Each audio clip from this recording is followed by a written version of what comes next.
À mes côtés, marinière en étendard, elle voudrait à elle seule venger tous les gilets jaunes en enfonçant la porte du ministère de l'Intérieur pour dissoudre les oreilles de Castaner dans l'acide. La Louise Michel de l'équipe, Julie. Avec nous, une nouvelle chroniqueuse. Elle était déjà là la semaine dernière, mais cette semaine, elle est chroniqueuse, qui est aux jours heureux que Bernard Pivot est à Cyril Hanouna. J'ai nommé Rosie.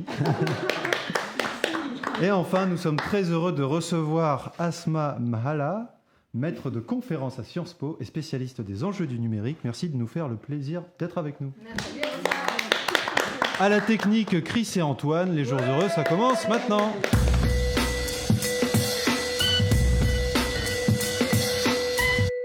Alors, avant de partir sur notre premier sujet, on va faire quelque chose de régulier maintenant.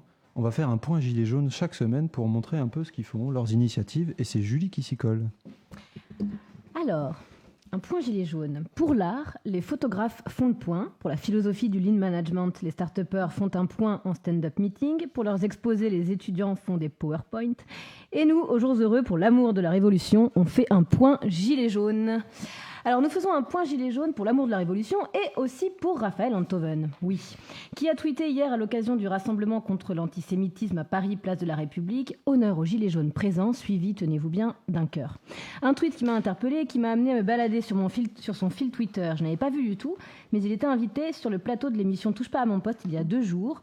Face à Jérôme Rodriguez, il a affirmé que ce mouvement des Gilets jaunes est très puissant dans le rejet, mais très faible dans le projet. Ce à quoi Jérôme Rodriguez a répondu que le seul rejet dans lequel lui s'inscrit, c'est le rejet de nos dirigeants, qui n'ont rien fait en 40 ans pour que les gens vivent mieux. Les Gilets jaunes, eux, s'inscrivent dans un mouvement populaire composé de milliers de personnes et que 3 mois, c'est peut-être un peu court pour déboucher sur un projet politique. Macron a mis 6 mois avec sa clique et l'argent suffisant. Excusez les Gilets jaunes qui sont nombreux, souvent en grande difficulté financière, qui subissent en plus les répressions policières et les calomnies des journalistes qui rabaissent le mouvement à un mouvement tantôt complotiste, tantôt antisémite et j'en passe. Jérôme Rodriguez a également ajouté, je vous jure, qu'il y a des mecs qui bossent. Et nous aimerions saluer ici l'action des Gilets jaunes qui ne lâchent rien, qui sont déjà présents tous les samedis et rester dans la lutte demande de l'énergie, de l'espoir. Mais surtout, il existe une multitude d'actions dans toute la France. Les Gilets jaunes s'organisent, toujours dans cette volonté de se réapproprier la politique, dans le sens penser à faire société. Des assemblées générales ont lieu régulièrement, comme à Saint-Malo par exemple. Hier mardi, les Gilets jaunes malouins ont organisé leur premier grand débat. 1 millier de Gilets jaunes français ont manifesté ce matin à Genève en face du siège de l'ONU afin d'alerter l'organisation des violences policières qu'ils subissent en France. Tout à l'heure à 18h30, un rassemblement en soutien aux postiers gays qui rentrent interpellés lors d'une action pacifique au ministère du Travail a été organisé devant le commissariat du 13e à Paris. Demain à Montreuil, une marche des quartiers a été annoncée par les Gilets jaunes. L'événement Facebook s'appelle Face au flambeau. Bref, une multitude d'actions de solidarité, de manifestations, de débats invisibilisés par les médias qui ne se concentrent que sur les violences de certains, comme s'il s'agissait de tout le mouvement, montrent que les Gilets jaunes ont un projet politique, n'en déplaise à Raphaël Enthoven, qui repose sur plus de solidarité, d'égalité et de démocratie, qu'ils sont en train de le construire bénévolement avec des AG locales, départementales et régionales. C'est cela qu'il faut suivre et analyser et pas les soubresauts insignifiants que tout mouvement de société comporte. Attends. Mais comme on dit en manif quand on voit des gens aux fenêtres regarder passer le cortège, ne nous regardez pas, rejoignez-nous. Merci Julie. J'étais en apnée un peu. J'étais en squat. Non, mais avant d'avancer sur la suite de l'émission, quel avis, parce que ce qui ressort de ta chronique, c'est que justement les propositions des Gilets jaunes et leur travail de fond, l'Assemblée constituante, ce genre d'action est invisibilisé. Qu'est-ce qu'on peut en penser à l'heure actuelle, Léo ? Je pense que c'était très pertinent ce que tu as dit, c'est-à-dire que tant qu'à faire de prendre des phénomènes minoritaires à la marge du mouvement, on pourrait avoir des équipes d'LCI qui se déplacent à Montreuil demain, qui se déplacent dans les assemblées. Bon, il y a eu ça un petit peu au début, dans la presse écrite. Mais voilà, pas de droit de suite, pas d'esprit de suite. C'est-à-dire que comme si on avait fait son devoir et puis que tout était figé de toute éternité. C'est-à-dire que vraiment, c'est une façon de... Enfin, on choisit dans les médias de raconter ce qu'on veut raconter. C'est-à-dire qu'on choisit son angle, on choisit son sujet.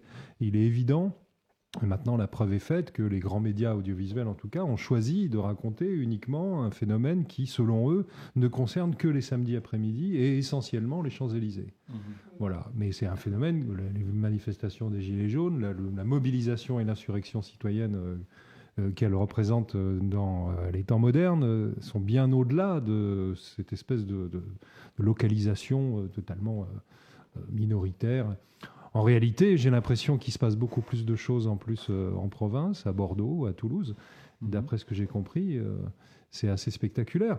Mais ça, c'est assez invisibilisé. Alors peut-être pas par les médias locaux, mais en tout cas, il y a une volonté de raconter un type d'histoire. Et on voit bien que la prétention à la neutralité, l'impartialité, l'objectivité est en réalité tout simplement un choix. On gouverne un média comme on gouverne un pays avec une politique. Rosie, tu avais l'air de dire que dans la PQR, c'était pareil. C'est pareil. C'est-à-dire que comme moi, je fais tous les jours le tour des journaux. Tu es très assidu sur la lecture de la presse. C'est ça, et y compris en région, l'invisibilisation du mouvement Les Gilets jaunes est un fait, c'est pas une vue d'esprit, c'est réel. Après, je pense qu'il y a aussi quand même un petit tournant là-dessus, parce que moi, je remonte souvent par chez moi dans le Nord, et j'ai remarqué que la Voix du Nord, qui était au début très hostile, maintenant on parle de plus en plus, parce qu'en fait, ils ont toujours besoin de vendre du papier quand même. C'est ça. Il ne faut pas l'oublier, ça. C'est ça. Et que la majeure partie de leurs lecteurs font partie justement des classes populaires, surtout la PQR, qui est toujours très populaire dans les régions. Donc ils n'ont pas le choix finalement, et c'est là qu'on voit aussi la manière qu'ils ont de prendre des gants pour parler des Gilets jaunes. Ils ne vont jamais aller complètement pour eux, mais ils y vont à taper. Mais ça, on oublie trop souvent que les rédactions sont sensibles aux pressions du lectorat et de sa clientèle, quoi. Je veux dire, moi, journaliste depuis 25 ans, je subis des pressions du public aussi. Et c'est tout à fait normal. Et il ne faut pas négliger ça, c'est-à-dire qu'on peut se plaindre pour l'éternité de l'orientation et de la ligne politique des médias, mais si plus personne ne regardait LCI, si plus personne ne regardait BFM TV, peut-être qu'ils se poseraient la question, parce que leur modèle économique dépend des audiences. Est-ce qu'il y a beaucoup de monde qui regarde, ou c'est beaucoup dans les cafés? C'est ça aussi. Mais c'est-à-dire que c'est un peu comme la télé-réalité, c'est-à-dire qu'on regarde pour s'en moquer, mais eux, ce qui leur importe, c'est le chiffre, puisqu'ils vendent leur publicité basée sur le chiffre d'audience. Donc, l'ironie n'est pas comptée dans l'audimat, quoi. Asma, avant de rentrer sur le sujet des libertés numériques, quel est votre avis sur le mouvement des Gilets jaunes et son traitement médiatique, puisque c'est la question? Oui, la discussion là, qui vient d'avoir lieu m'inspire une réflexion autour des bulles de filtre. Pendant très longtemps, on a parlé des bulles de filtre sur les réseaux sociaux essentiellement, où donc par homophilie, on avait tendance à rester entre soi, entre des gens qui pensaient la même chose. Et ce à quoi me font penser les médias mainstream principaux, LCI, BFM, etc., en réalité, sont eux-mêmes une bulle de filtre qui enferme une pensée dominante, qui caractérise une certaine, peut-être, élite. Et en effet, et qui donc fait disparaître l'entièreté et l'hétérogénéité du phénomène en entièreté. Donc peut-être que la première bulle de filtre est en réalité les médias mainstream eux-mêmes, en fait. Bastien? Ouais. Déjà, là, ce que vous venez de dire me fait penser à quelque chose. L'autre jour, j'ai vu une intervention très intéressante, mais alors je ne sais plus de qui et je ne sais plus où. Super, voilà, merci à tous, je m'arrête là. Voilà, bonne soirée. Merci cette intervention. Non, mais je me souviens du contenu quand même. C'est-à-dire que ça va être très compliqué. Je suis désolé, je ne sais pas si on m'entend bien. J'ai une extinction de voix. Oui, je tiens à préciser, il est malade. Je vais mettre mon casque pour l'entendre. Il est devant la porte toute la journée, donc il prend le vent. Il a une toute petite voix. Mais en même temps, moi je trouve que ça le rend très sexy. Donc je suis près du micro, du coup. Voilà. Sur France Inter à 23h. Et tout ça pour dire que, en vérité, j'ai regardé. Alors, voilà, je sais. Après, Envoyé spécial. Il y a un documentaire qui passe toujours sur France 2. Je ne me souviens pas du titre, mais je sais quand ça passe, c'est mieux. Qui parlait du traitement médiatique des Gilets jaunes. C'était très intéressant. Et en fait, il y a une journée de mobilisation qui a été suivie sur BFM, alors pas pendant le direct, après, et analysée par des professionnels du journalisme, des journalistes. Et qui, en fait, la conclusion était de dire que les journalistes qui étaient sur le terrain étaient relativement sincères et honnêtes. C'est-à-dire qu'eux font leur travail du mieux possible et te disent, quand tu vas les voir et qui prennent l'antenne, ils disent oui, ça va, c'est calme, etc. Les gens manifestent. Et qu'en fait, ce qui vient fausser absolument tout l'angle qui est donné à la journée de mobilisation sur BFM, dans cet exemple-là, c'est BFM, c'est en fait les spécialistes de plateau. Parce que eux, c'est Barbie et compagnie. Et donc, ils arrivent et ils te disent oui, mais là, vous voyez que c'est calme. Mais comme il y a beaucoup de monde, on voit que ça peut exploser à n'importe quel moment. Et tout de suite, le bandeau arrive. Les tensions vont-elles arriver à Paris, etc. etc. Et en fait, voilà, c'est ça. Alors, je ne veux pas dédouaner les journalistes qui font leur travail, mais dans ce reportage, il était expliqué qu'ils le faisaient plutôt bien. Moi, j'ai couvert, alors pas en France, mais j'ai couvert des manifestations quand j'étais correspondant de Radio France au Maroc. Et il y avait souvent des manifestations à caractère politique qui étaient souvent spectaculaires puisqu'elles sont sous la surveillance du palais. Donc c'était soit des manifestations anti-françaises, par exemple, ou des manifestations anti-sahraouis. Voilà. Enfin, il y avait, c'est pour la radio, donc c'est compliqué. Qu'est-ce qu'on peut attraper avec un micro pour une manifestation, sachant que le rendu antenne, c'est à peu près 1 minute 20 qu'on doit envoyer le soir même pour la diffusion dans les journaux du soir, pour rendre compte d'un événement qui dure 3 heures. Bon, alors il y a l'ambiance, il y a les slogans et il y a les déclarations. Mais c'est à peu près tout ce qu'on peut glaner, c'est-à-dire qu'on prend que la surface. C'est quasiment impossible de rendre compte correctement d'une manifestation. C'est paradoxal, mais c'est comme ça. Il faut avoir, je ne sais pas, peut-être l'intuition qu'il s'est passé quelque chose qu'on n'a pas dit à l'antenne, une ambiance, des choses comme ça, mais c'est très très compliqué. Alors ceux qui sont sur le terrain, je veux bien croire que ils font ce qu'ils peuvent, mais en même temps ils sont guidés par leurs propres médias, c'est-à-dire que quand on a un micro, on va chercher l'ambiance, c'est-à-dire les chants, les slogans, les événements dans leurs manifestations sonores. Quand on a une caméra, on va essayer d'avoir des belles images, quand on est photographe aussi, et quand on est à la presse écrite, on va plutôt aller discuter, essayer de voir un petit peu la totalité du cortège. Donc chaque média a sa propre façon de couvrir, c'est très compliqué. C'est la télé, ils vont aller chercher des images où il y a des trottinettes s'il se passe rien, mettre une caméra sur le bord du boulevard. Non, parce que je veux bien dédonner les journalistes, mais il y a des limites quand même. Non, mais c'est évident. Non, mais c'est évident, c'est ce que je dis, c'est-à-dire que le média commande le message. Le quoi ? Le média commande le message. Mais je ferai je fais des notes en bas de page, je fais un extra, un bonus après. Merci. Bon, on en reparlera de toute façon, c'est un sujet récurrent, le traitement médiatique des mouvements sociaux. Mais on va tout de suite passer à la prochaine partie de l'émission avec ce sonore, puisqu'on va parler des libertés numériques avec notre invité qui est maître de conférence à Sciences Po et qui est spécialiste de ces questions-là. Et on va en discuter, mais avant, on va écouter ce que notre bon président justement en pense de ces libertés numériques et comment il pense qu'elles doivent être encadrées. Si on arrive à faire circuler l'information véritable, les experts, ceux qui sont en situation de responsabilité comme vous, s'exprimant et chacun sachant de là où il parle, et donc s'exprimant non pas de manière anonyme, mais en disant d'où il parle et qui il est, nos concitoyens en effet partagent beaucoup mieux la décision publique. Et donc ce que nous devons réussir à faire d'abord, c'est en quelque sorte une forme d'hygiène démocratique du statut de l'information. Je crois qu'on doit aller vers une levée progressive de toute forme d'anonymat, et je crois qu'on doit aller vers des processus où on sait distinguer quand même le vrai du faux, et où on doit savoir d'où les gens parlent et pourquoi ils disent des choses.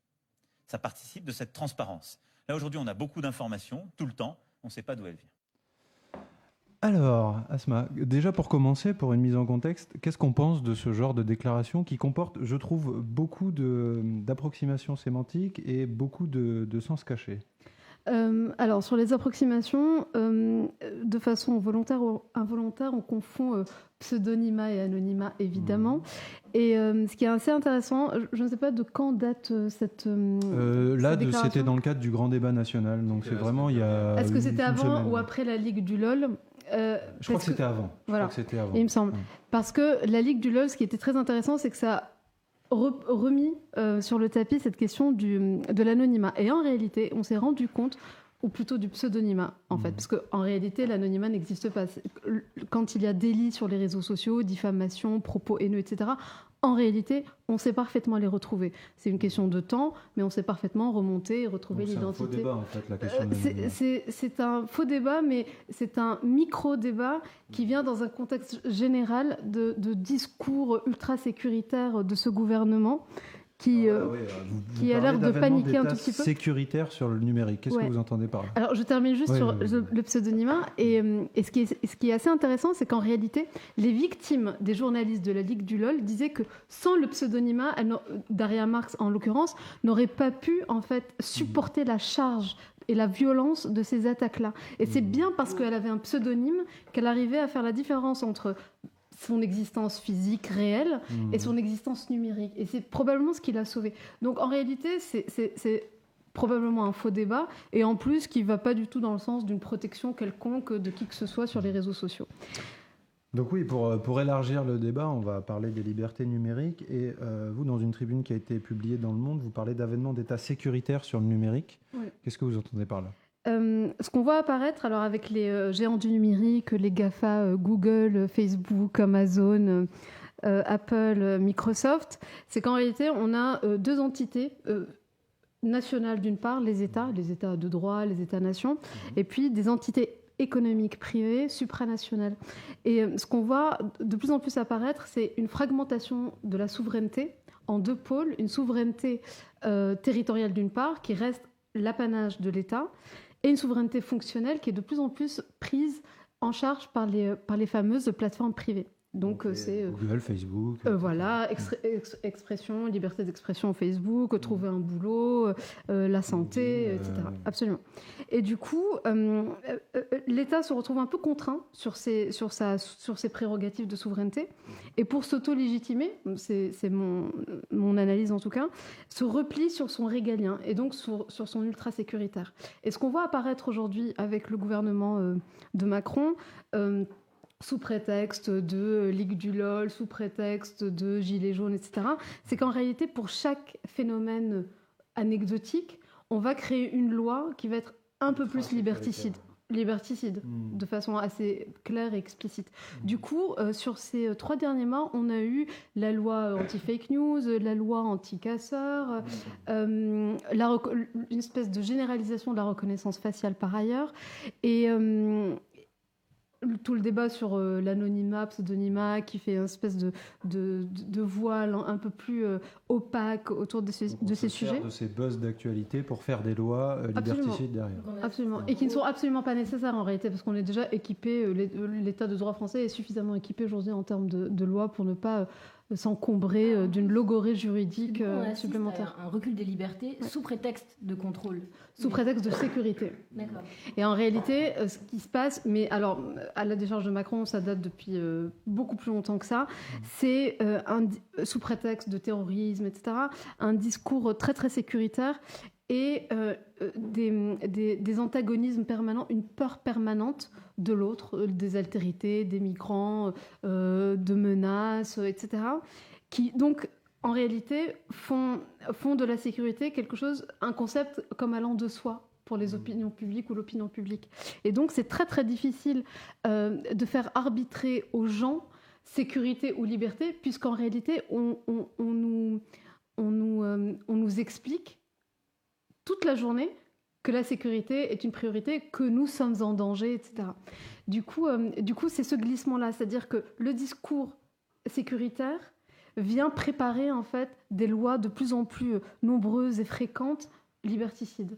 Et en plus, qui auto-légitiment l'État. Et ce que vous dites aussi dans cette tribune, c'est que ces lois, elles mettent nos souverainetés de plus en plus dans la main de ces GAFAM en plus. Par ailleurs, oui, on a une privatisation de la question sécuritaire. C'est assez frappant sur Nice, où il y a eu, en ce moment, il y a un pilote de portique de reconnaissance faciale sur deux lycées. En projet pilote. Et ce qui est très donc, alors Estrosi a donné et Muselier ont donné plein d'excuses, enfin plein de raisons différentes. Hein. C'est manque de budget, manque de ressources humaines, donc les pions ou les surveillants, projet pédagogique. Pour expliquer aux jeunes élèves ce qu'était l'éthique de la reconnaissance faciale. Non, mais il faut leur reconnaître ça, ils sont forts. La sécurité, une optimisation sécuritaire parce que algorithmisée, etc. Et en réalité, quand on fouille un tout petit peu, on se rend compte qu'en réalité, ce sont des appels d'offres à millions, que c'est Cisco qui a financé les portiques. Mais ce qui est très intéressant, donc il y a une privatisation de la question sécuritaire, puisqu'en réalité l'État lui-même est complètement affaibli financièrement et en termes de compétences également, et qu'aujourd'hui les compétences en intelligence artificielle sont de toute façon dans le privé. Et que par ailleurs, qui fait la formation des professeurs sur cette question éthique des usages de l'intelligence artificielle en général et de la reconnaissance faciale en particulier, eh bien, c'est Cisco eux-mêmes. Donc, c'est assez drôle. Oui, moi, à la fois, je trouve ça terrifiant et puis pas surprenant. C'est-à-dire que l'affaiblissement, la disparition, la dissolution de l'État, c'est un phénomène progressif depuis une trentaine d'années. C'est politique, hein. Est-ce que cette volonté, cet état, cette surveillance privée, est-ce qu'elle prend la place de quelque chose ? Ou est-ce que ces services de surveillance étaient assurés par l'État avant, et par quel service ? Ou est-ce qu'au contraire c'est une invention, c'est-à-dire c'est un produit, on a inventé des nouveaux interstices dans lesquels faire de l'argent, pour être clair ? L'État a toujours surveillé, c'est-à-dire que dès l'instant où on a eu un État de droit, on a eu de la surveillance. Donc, c'est pas tant le mot surveillance qui doit faire peur si on le comprend dans son concept même. Initialement, quand on veut faire du droit, l'idée était bienveillante, c'était de surveiller les populations pour leur bien-être, pour assurer leur tranquillité, la paix, un quadrillage, on va dire, scientifique, démographique, une compréhension de la population au sens le plus fin, sociologique, médical, scientifique du terme. Des mouchards, des indiques, des concierges, tout ça. Au début, à la naissance de l'état de droit. Donc la surveillance, a priori, c'est de la bienveillance, qui est très très difficilement prouvable, quantifiable, etc. Et c'est là où on a un sujet. La loi, ceux qui disent la loi, et ceux qui contrôlent, au regard de la loi. Et là, aujourd'hui, on a un problème, c'est pas tant sur la loi, parce qu'on a compris qu'elle était extrêmement vaste et dense en ce moment, mais on a un problème sur la question de la bienveillance. Et ça reboucle avec ce qu'on se disait en préliminaire, en propos préliminaire, c'est qu'aujourd'hui, on a plutôt des lois qui vont dans le sens contraire des libertés individuelles ou collectives. Ça, c'est un premier point. Et pour vous répondre plus précisément, à mon avis, ce qui se passe, c'est que derrière le discours très libertarien, la posture libertarienne des GAFAM, ces acteurs-là s'accommodent parfaitement bien de l'État tant qu'ils jouent son rôle sécuritaire. Pourquoi ? Parce que les GAFAM, les Facebook, LinkedIn, Twitter, fonctionnent sur quoi, si ce n'est sur notre désir, sur le désir de s'afficher, sur le désir de se présenter, et donc sur aussi une espèce de désir de reconnaissance de son existence dans le regard de l'autre. Donc ces plateformes-là sont dans l'incapacité, non pas de compétences, mais dans l'incapacité commerciale, marketing, de posture, de faire de la surveillance. Donc la question de la surveillance reste dans les cordons de l'État, parce qu'il n'y a que lui qui puisse le faire pour justifier, si vous voulez, ce fameux périmètre souveraineté fonctionnelle, souveraineté territoriale. Ça, c'est d'une part. Et d'autre part, l'État, lui, réciproquement, a fondamentalement besoin, ce sont les nouveaux interstices, a fondamentalement besoin des GAFAM. Pourquoi ? Pour les données, pour récupérer toutes les données qui vont, elles, aujourd'hui, permettre d'avoir un fichier TES qui va afficher l'ensemble de la population, avoir accès aux réseaux sociaux qui va permettre de faire de plus en plus de la police et de la justice prédictive, etc. Donc, on a une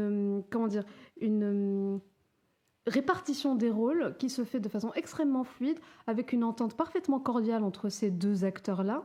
Et c'est Macron lui-même qui a inauguré ce concept en novembre dernier, lors du forum de gouvernance internationale d'Internet, où donc il a inauguré son concept de co-régulation. Et l'idée, c'était de dire, et c'est un projet pilote aussi qui commence, que certains fonctionnaires de l'État, on ne sait pas qui, quand, quel ministère, quelques-uns, iront chez Facebook pour travailler avec Facebook sur une co-régulation justement des propos haineux, etc. Donc la censure de propos. Ça se fait déjà dans les médias. Ça se fait déjà dans les médias ? Ben oui, le check news et autres décodeurs, interprétations, tout ça est sous la surveillance et le pilotage de Facebook. Oui. Mais là, ce qui est intéressant, c'est que c'est les fonctionnaires de l'État qui vont chez Facebook pour co-réguler avec... L'État était régulateur, c'était une entité supra-économique, n'est-ce pas ? C'était une entité neutre qui était censée donner les règles du jeu. Là, en réalité, on assiste à une reconfiguration où les deux sont à peu près à égalité et reformulent les règles de concert. Et c'est ça qui est extrêmement c'est ce qu'on voit déjà à l'heure actuelle sur Facebook. Je ne sais pas si vous avez regardé, mais à chaque fois qu'il y a un article du Gorafi ou de presse parodique, comme on appelle aujourd'hui, nordpresse.be, etc., il y a deux articles en dessous du Monde et de Libé qui précise pourquoi le Gorafi n'est pas un site sérieux, etc. Il ne faut pas le prendre au sérieux. Ça commence comme ça. Oui. Et on ne sait pas comment ça va terminer. Non. Si j'ai bien compris, pour dire ça de façon très, très simple, en gros, j'ai peut-être pas compris du tout, mais en gros aujourd'hui, tout ce que vous venez de nous raconter, c'est que des entreprises privées, donc qui n'ont absolument pas comme vocation à servir l'intérêt général, ont entre leurs mains la moitié de la régulation des informations qui vont circuler sur le net, ou en tout cas sur les réseaux sociaux. L'entièreté. Donc c'est l'entièreté. Il me restait un peu d'espoir. L'État aujourd'hui, c'est-à-dire que c'est aujourd'hui Facebook ou Twitter, chacun dans son périmètre, qui est chargé de faire l'évaluation et la suppression de ce qui est censé être haineux, etc. Et du coup, le rôle de l'État, précisément, c'est comment il intervient ? Alors aujourd'hui, donc, il y a un projet pilote qui est aussi flou qu'il y a un projet pilote où quelques fonctionnaires d'un ministère qu'on ne connaît pas iront travailler avec Facebook pour travailler sur les nouvelles règles de co-régulation, de modération.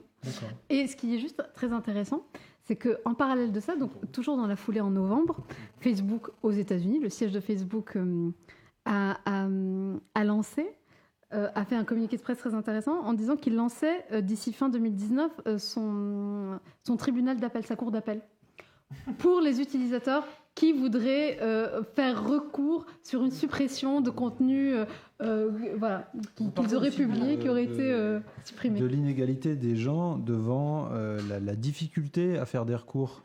Moi, ça m'a fait penser au film de Ken Loach, notamment, sur l'emploi en Angleterre, où quelqu'un qui doit prouver qu'il recherche absolument un travail, s'il ne maîtrise pas les technologies Internet ou s'il ne maîtrise pas les nouveaux outils, se retrouve devant l'impossibilité de prouver qu'il recherche bien un emploi et donc dans l'impossibilité de toucher son assurance chômage.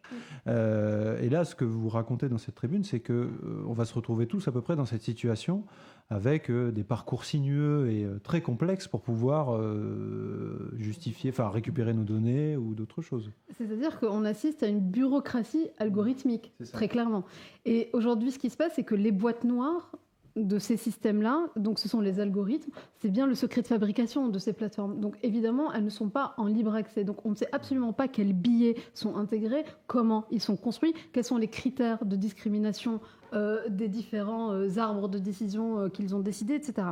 Donc ça, c'est une première chose. Et la deuxième chose, en effet, c'est la question donc ça, c'est le manque de transparence. Et donc, je note au passage que donc on est dans un monde à transparence variable, à géométrie variable. C'est-à-dire que nos existences doivent être parfaitement transparentes.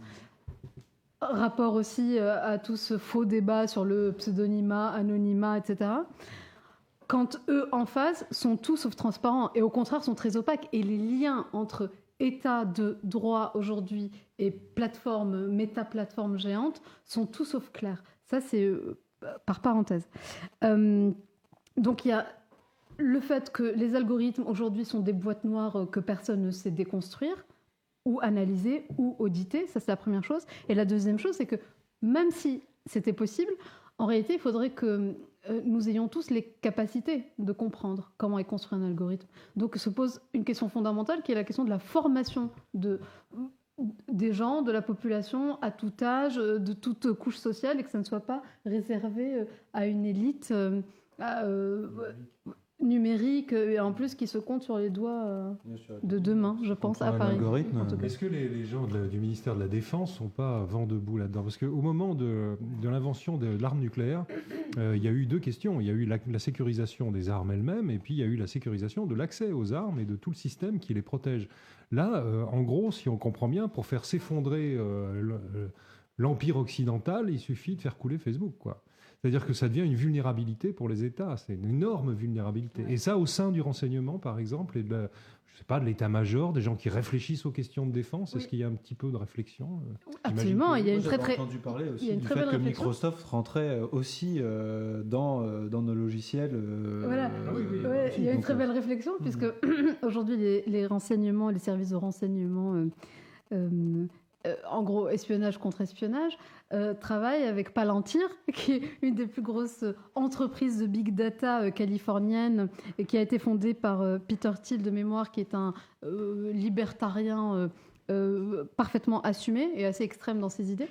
Donc il y a une idéologie derrière.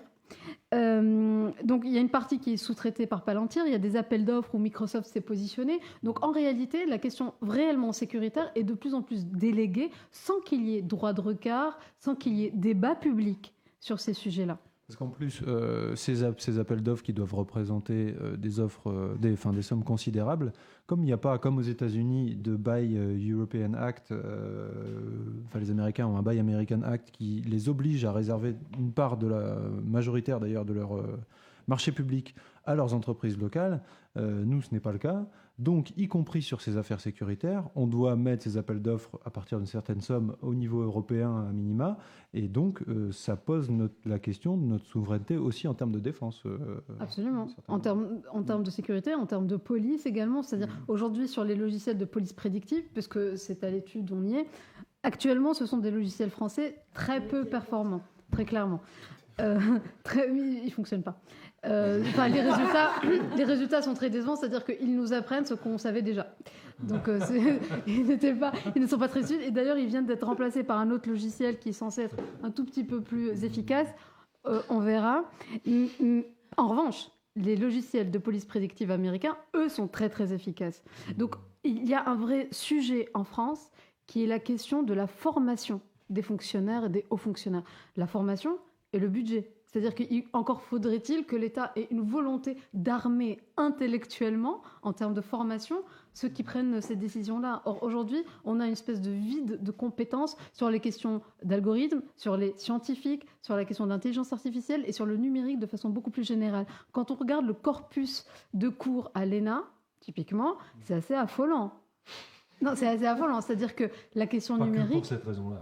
Non, mais c'est incroyable. C'est-à-dire qu'on forme les futurs hauts fonctionnaires hors pantouflage. Et ils ont des notions extrêmement évasives de ces sujets-là et de ces enjeux-là. Donc c'est assez terrible de ce point de vue. Et juste pour... pardon. Vas-y. Juste pour... Voilà, je vous avoue qu'autour de la table, on a Pardon, Bastien. À chaque sujet que vous abordez, je me dis un peu plus, mais qu'est-ce qui va nous arriver? À quelle sauce on va être mangé? Non, alors en fait, on est toujours dans ce temps d'immédiateté de l'information qui nous empêche d'avoir et de l'économie de l'attention, qui nous empêche toujours d'avoir cette prise de recul, non pas individuelle, mais collective.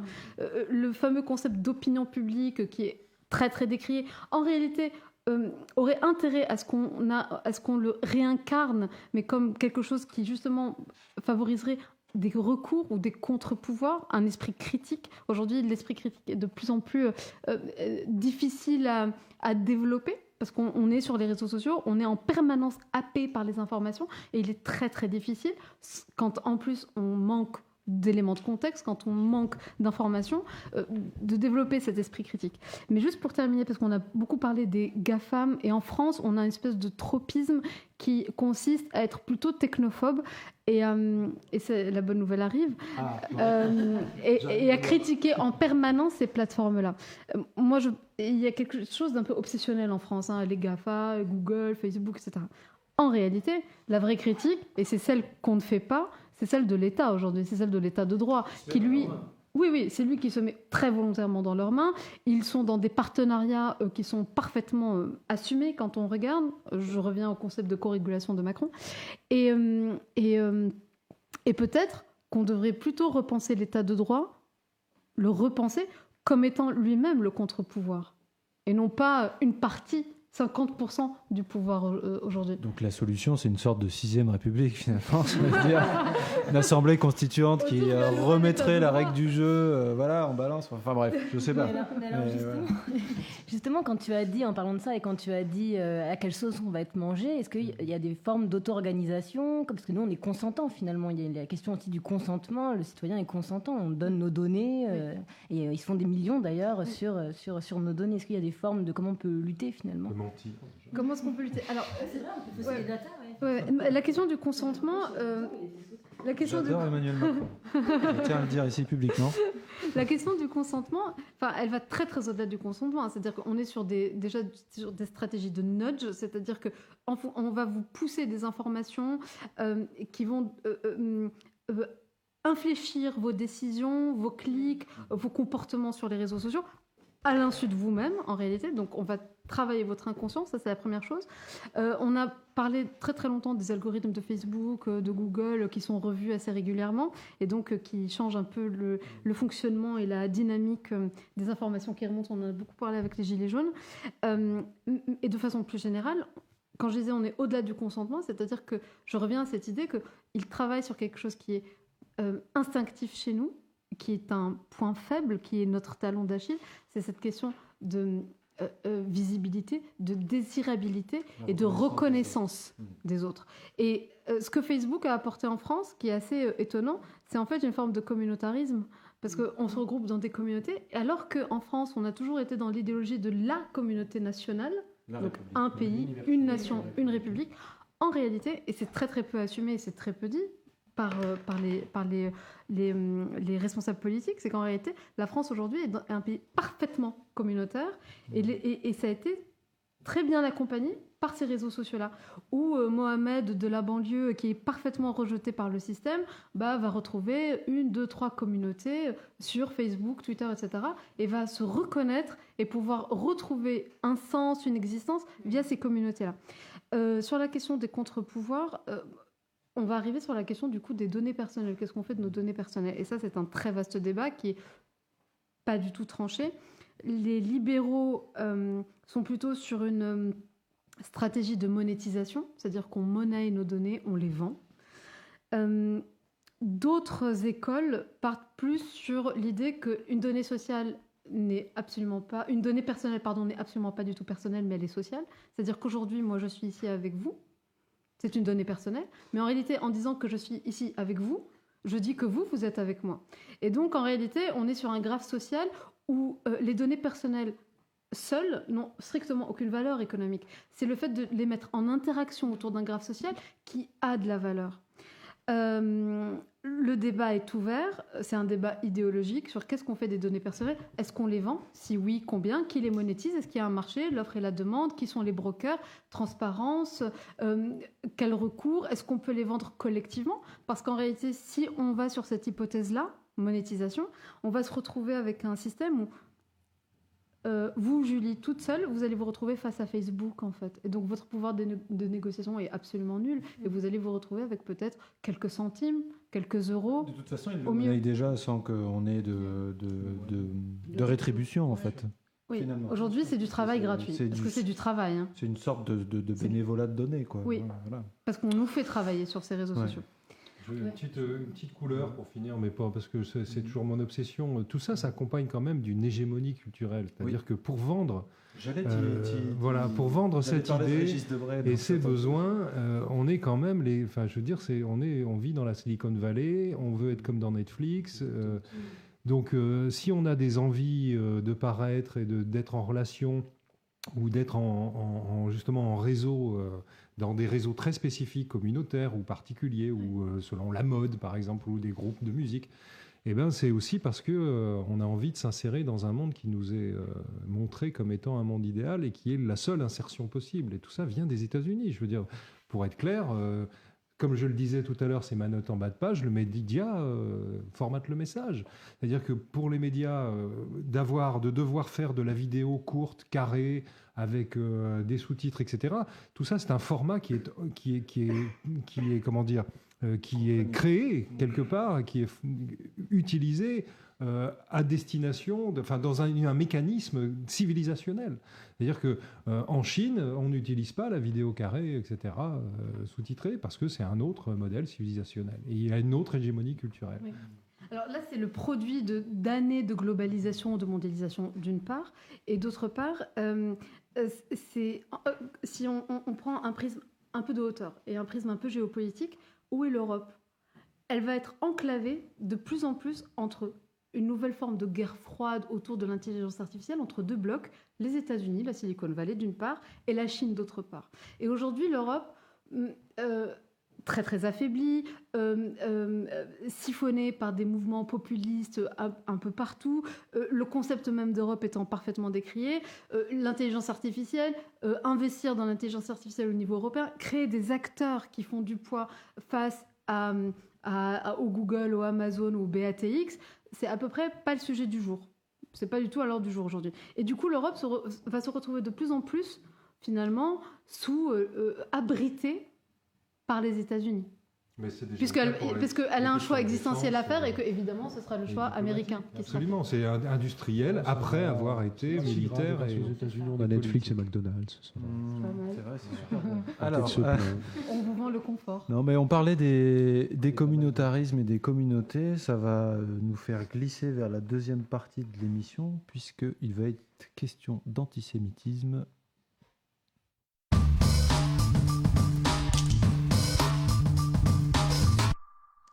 Antisémitisme, de la lutte à l'instrumentalisation. Nous allons commencer cette partie avec notre ami Bastien qui nous a préparé une chronique.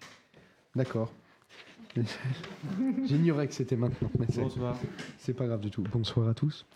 Alors je vais me mettre bien proche du micro. Et oui, donc je vais vous parler d'antisémitisme ce soir. Et hier soir, nous étions 20 000, paraît-il, sur la place de la République. Je ne sais pas qui a compté, mais apparemment on était 20 000 places de la République pour dire tous ensemble, ça suffit à l'antisémitisme, ça suffit à tous les idiots de France qui dessinent des croix gammées sur le portrait de Simone Veil, sur les synagogues ou sur les magasins Begelstein, ou d'ailleurs sur n'importe quel support imaginable. En 2019, ces dangereux imbéciles drogués à la haine et abonnés à la connerie trouvent malheureusement encore d'actualité de mener leur lutte ignoble, leur sale besogne obscurantiste au parfum immonde des années 30. Et dans ce charmant contexte, voici que quelques hurluberlus, vêtus d'un gilet jaune qu'ils bafouent et insultent largement au passage, se sentent pousser des ailes en croisant Finkielkraut et l'insultent copieusement à base de « on est chez nous » et de « rentre chez toi ». Ah là là, les poètes de la haine et les troubadours identitaires. Finalement, ces gens-là, c'est un peu comme quand on va voir un vieux chanteur. C'est-à-dire que c'est toujours le même répertoire, sauf que c'est chaque fois un petit peu moins bien. Et la seule vraie différence entre les deux, c'est que le chanteur, lui, on a plaisir à le retrouver, alors que les fachos, un peu moins. Bref, tout de suite, l'impitoyable cirque médiatique qu'on connaît tous par cœur se met en place et partout les images de la scène passent en boucle. Voici que pour certains grands penseurs de notre temps, c'est la preuve ultime que tous les gilets jaunes sont antisémites. Bien évidemment, BHL en tête. D'ailleurs, c'est quand même... C'est pas étonnant parce que ce mec a quand même un talent incontournable pour débiter des conneries. C'est un peu le Lucky Luke de la connerie en fait. Et puis j'ai appris aujourd'hui que Philippe Val, hier, avait fait le même genre de déclaration comme quoi on peut participer à des grands journaux. C'est fantastique et être soi-même un peu minable. Enfin bref, voici que d'autres aussi, des politiques, publient cette fois un texte commun pour dénoncer l'antisémitisme, ce qui est une chose louable à la base.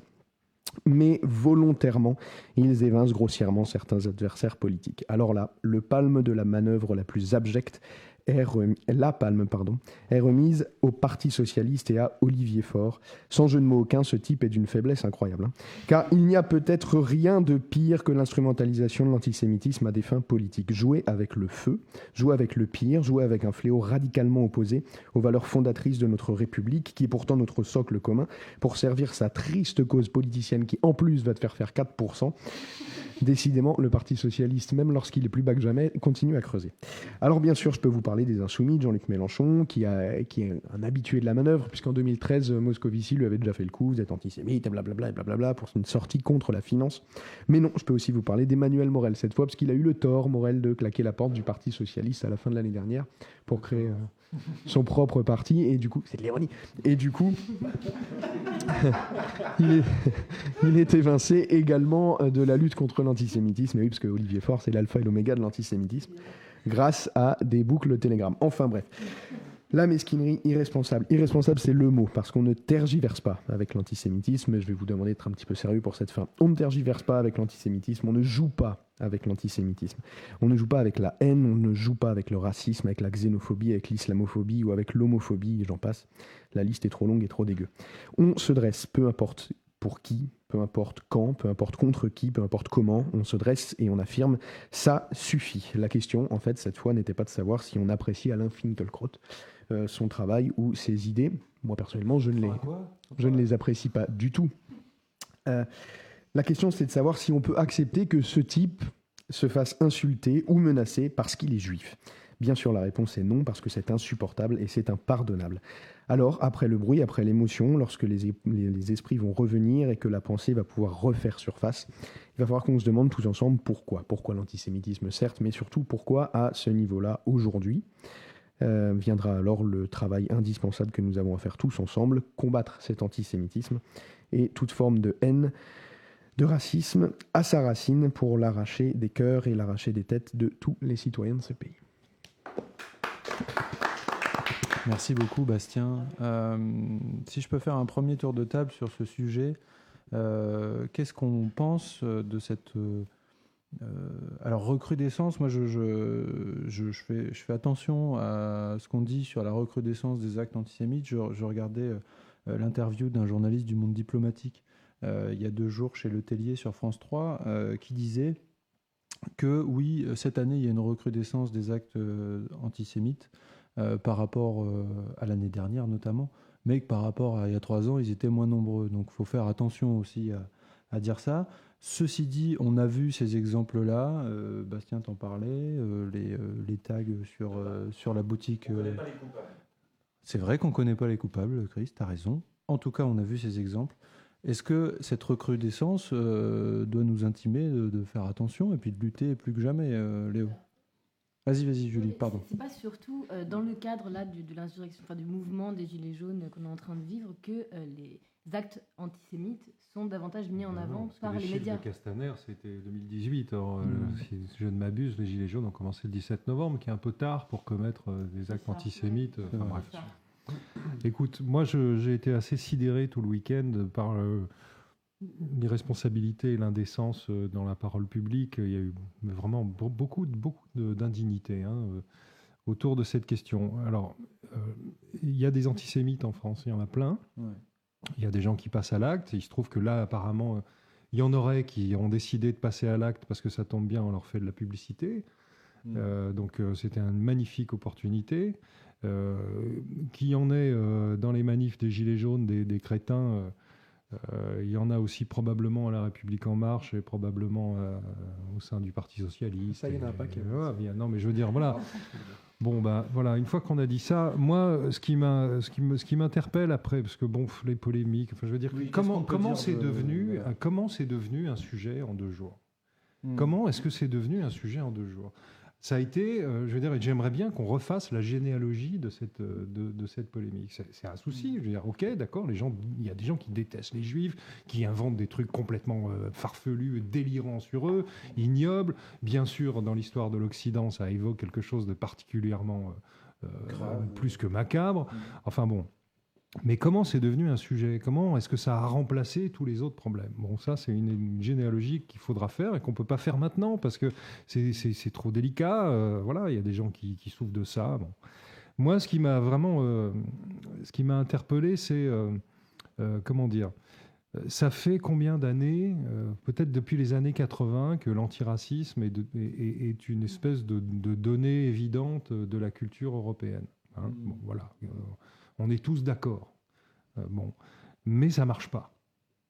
Voilà. Manifestement, ça ne marche pas. Il y a toujours des gens qui sont racistes, il y a toujours des gens qui détestent les Juifs, il y a toujours des gens qui détestent l'islam, il y a toujours des gens qui détestent ceci, qui détestent cela, les Chinois qui sont agressés à Belleville, les machins. Il y a quelque chose qui ne marche pas dans l'antiracisme. Il y a un moment, les leçons de morale, ça ne fonctionne pas. Et là, on a eu 4 jours de leçons de morale permanentes, de gens la main sur le cœur, qui disaient plus jamais, qui accusaient les autres, et qui vont finir par enrager encore plus tous ceux qu'on a accusés à tort d'être des racistes, et qui vont encore plus radicaliser et cliver toutes les positions politiques, ou toutes les positions philosophiques même. Enfin bref, je trouve qu'on est embarqué dans une espèce de truc complètement la nef des fous. C'est vrai qu'il y a un grand mouvement qui a été mené dans les années 80 et avec le PS en tête qui s'est détourné du combat social pour aller sur le combat sociétal. Et là, on va peut-être reboucler en plus avec l'influence des États-Unis là-dessus, qui est de dire plutôt que de lutter pour une communauté nationale, la République, son bien-être, du coup ses conditions de travail, ses conditions de vie, le vivre ensemble, etc. On va donner ce qu'on peut à chaque communauté. on va aller voir les Noirs, on va leur dire vous avez besoin de ça, on va vous le donner. Alors on ne le fera jamais évidemment, mais on va aller voir les Arabes, on va faire ça, on va aller voir les Juifs, on va faire ça, on va aller voir les Polonais, on va faire ça, etc., etc., etc. Et au final, on dilue le combat social là-dedans, à des fins très électoralistes, qui les amènent au passage à 4% aujourd'hui, comme le disait Bastien tout à l'heure, et à une recrudescence de ces phénomènes, parce qu'au passage, on ne règle aucun problème sociétaux, parce que en fait, la misère, elle amène à la recrudescence de ces phénomènes racistes, antisémites, haineux, antiféministes, etc. etc. Et puis les électeurs d'extrême droite ne votent pas contre les milliardaires qatariens de l'avenue Montaigne. Ils votent contre les Arabes pauvres des banlieues. Exactement. Bastien. Non, mais en fait, tu as tout dit. Tu m'as un peu coupé un tout le pied, mais c'est-à-dire que qu'est-ce que c'est que l'antisémitisme? Et c'est pour ça que j'ai voulu aussi élargir dans ce que j'ai lu là, en parlant d'autres phobies, en fait, l'islamophobie, etc. C'est-à-dire que l'antisémitisme, à la base, c'est de la haine. Donc je crois que la question à se poser, c'est qu'est-ce qui provoque cette haine chez les gens? Pourquoi est-ce que tu as certains, et je pense en plus qu'ils sont minoritaires dans le pays, et je pense que le bruit médiatique est bien plus important, c'est important de le préciser, est bien plus impressionnant que le véritable nombre d'antisémites dans ce pays. Non, je suis désolé, la majorité des Français n'est pas antisémite, ça suffit les conneries. Je suis allé plusieurs fois avec les Gilets jaunes, Chris y est allé, Romain, je crois que tu y es allé aussi, Julien, on y est allé ensemble, toi, je sais que tu y es allé, Léonard, on s'est croisés, il me semble. Donc, on l'a tous fait autour de la table, je ne sais pas pour vous, mais les Gilets jaunes, en fait, en énorme majorité, ceux que j'ai croisés, ne sont pas antisémites. Il y a une fois, je vais être totalement franc, une fois où un mec m'a gêné. Une fois en 5 actes où je me suis rendu. Oui, je ne les ai pas tous faits. Du coup, c'est quand même pas... on est quand même loin de la majorité, quoi. Non, mais en plus, c'est pas la revendication. Mais bien sûr. C'est pour ça que cette histoire, c'est devenu. Qu'est-ce que c'est que cette corrélation qui a été faite? Parce que un crétin est allé injurier ce pauvre Finkielkraut qui avait été oublié dans les soutes de France Culture. Ce qui n'était pas plus mal. Qu'est-ce que c'est que ce débat? Qu'est-ce que c'est que ce débat? Dans le cadre, en tout cas, de ce mouvement populaire, en général, l'insulte ultime antisémite, enfin l'accusation d'antisémitisme de tout un mouvement, c'est aussi parce qu'on est à court d'arguments et que finalement c'est le dernier, tu vois. Non, mais il faut jeter à ce sujet-là, sur ce mouvement, tout est bon pour ça. À ce sujet-là, Gérard Darmon, que vous connaissez tous pour notamment ses pas de danse sur la carioca, avait un avis sur RMC hier ou il y a 2 jours. On l'écoute. Et je ne sais pas pourquoi ce mouvement des Gilets jaunes qui perdure maintenant depuis quelques semaines, tout à coup on aboutit inévitablement, l'entonnoir se resserre et on arrive à quoi? On arrive aux Juifs. Voilà, on ne parle que d'eux. On ne parle que de ça, leurs revendications, ce qu'ils sont devenus, pourquoi ce mouvement a été happé, récupéré par les politiques, récupéré par les extrêmes. Leurs vraies revendications, c'est-à-dire ceux qui au départ n'avaient jamais manifesté, les gens simples qui avaient simplement marre de cette pression fiscale, simplement marre de ne pas pouvoir finir leur fin de mois. Entre autres, parce qu'il y avait d'autres revendications. C'est un mouvement institutionnel, presque, beaucoup plus que qui vous intéressait visiblement, quoi. Ouais. Bien sûr, ça m'intéressait. Comment voulez-vous être insensible à ça? C'est normal. Moi, je fais partie des privilégiés. Je ne veux pas reprendre le discours de l'autre bouffon là, qui a été une fois pour les Gilets jaunes et puis toujours après contre. Vous voyez, à qui je veux faire allusion. Franck Dubosc. Voilà, par exemple. Alors bon, à part cette petite bisbille de comédien, on voit bien que lui aussi se pose la question de comment on en est arrivé là.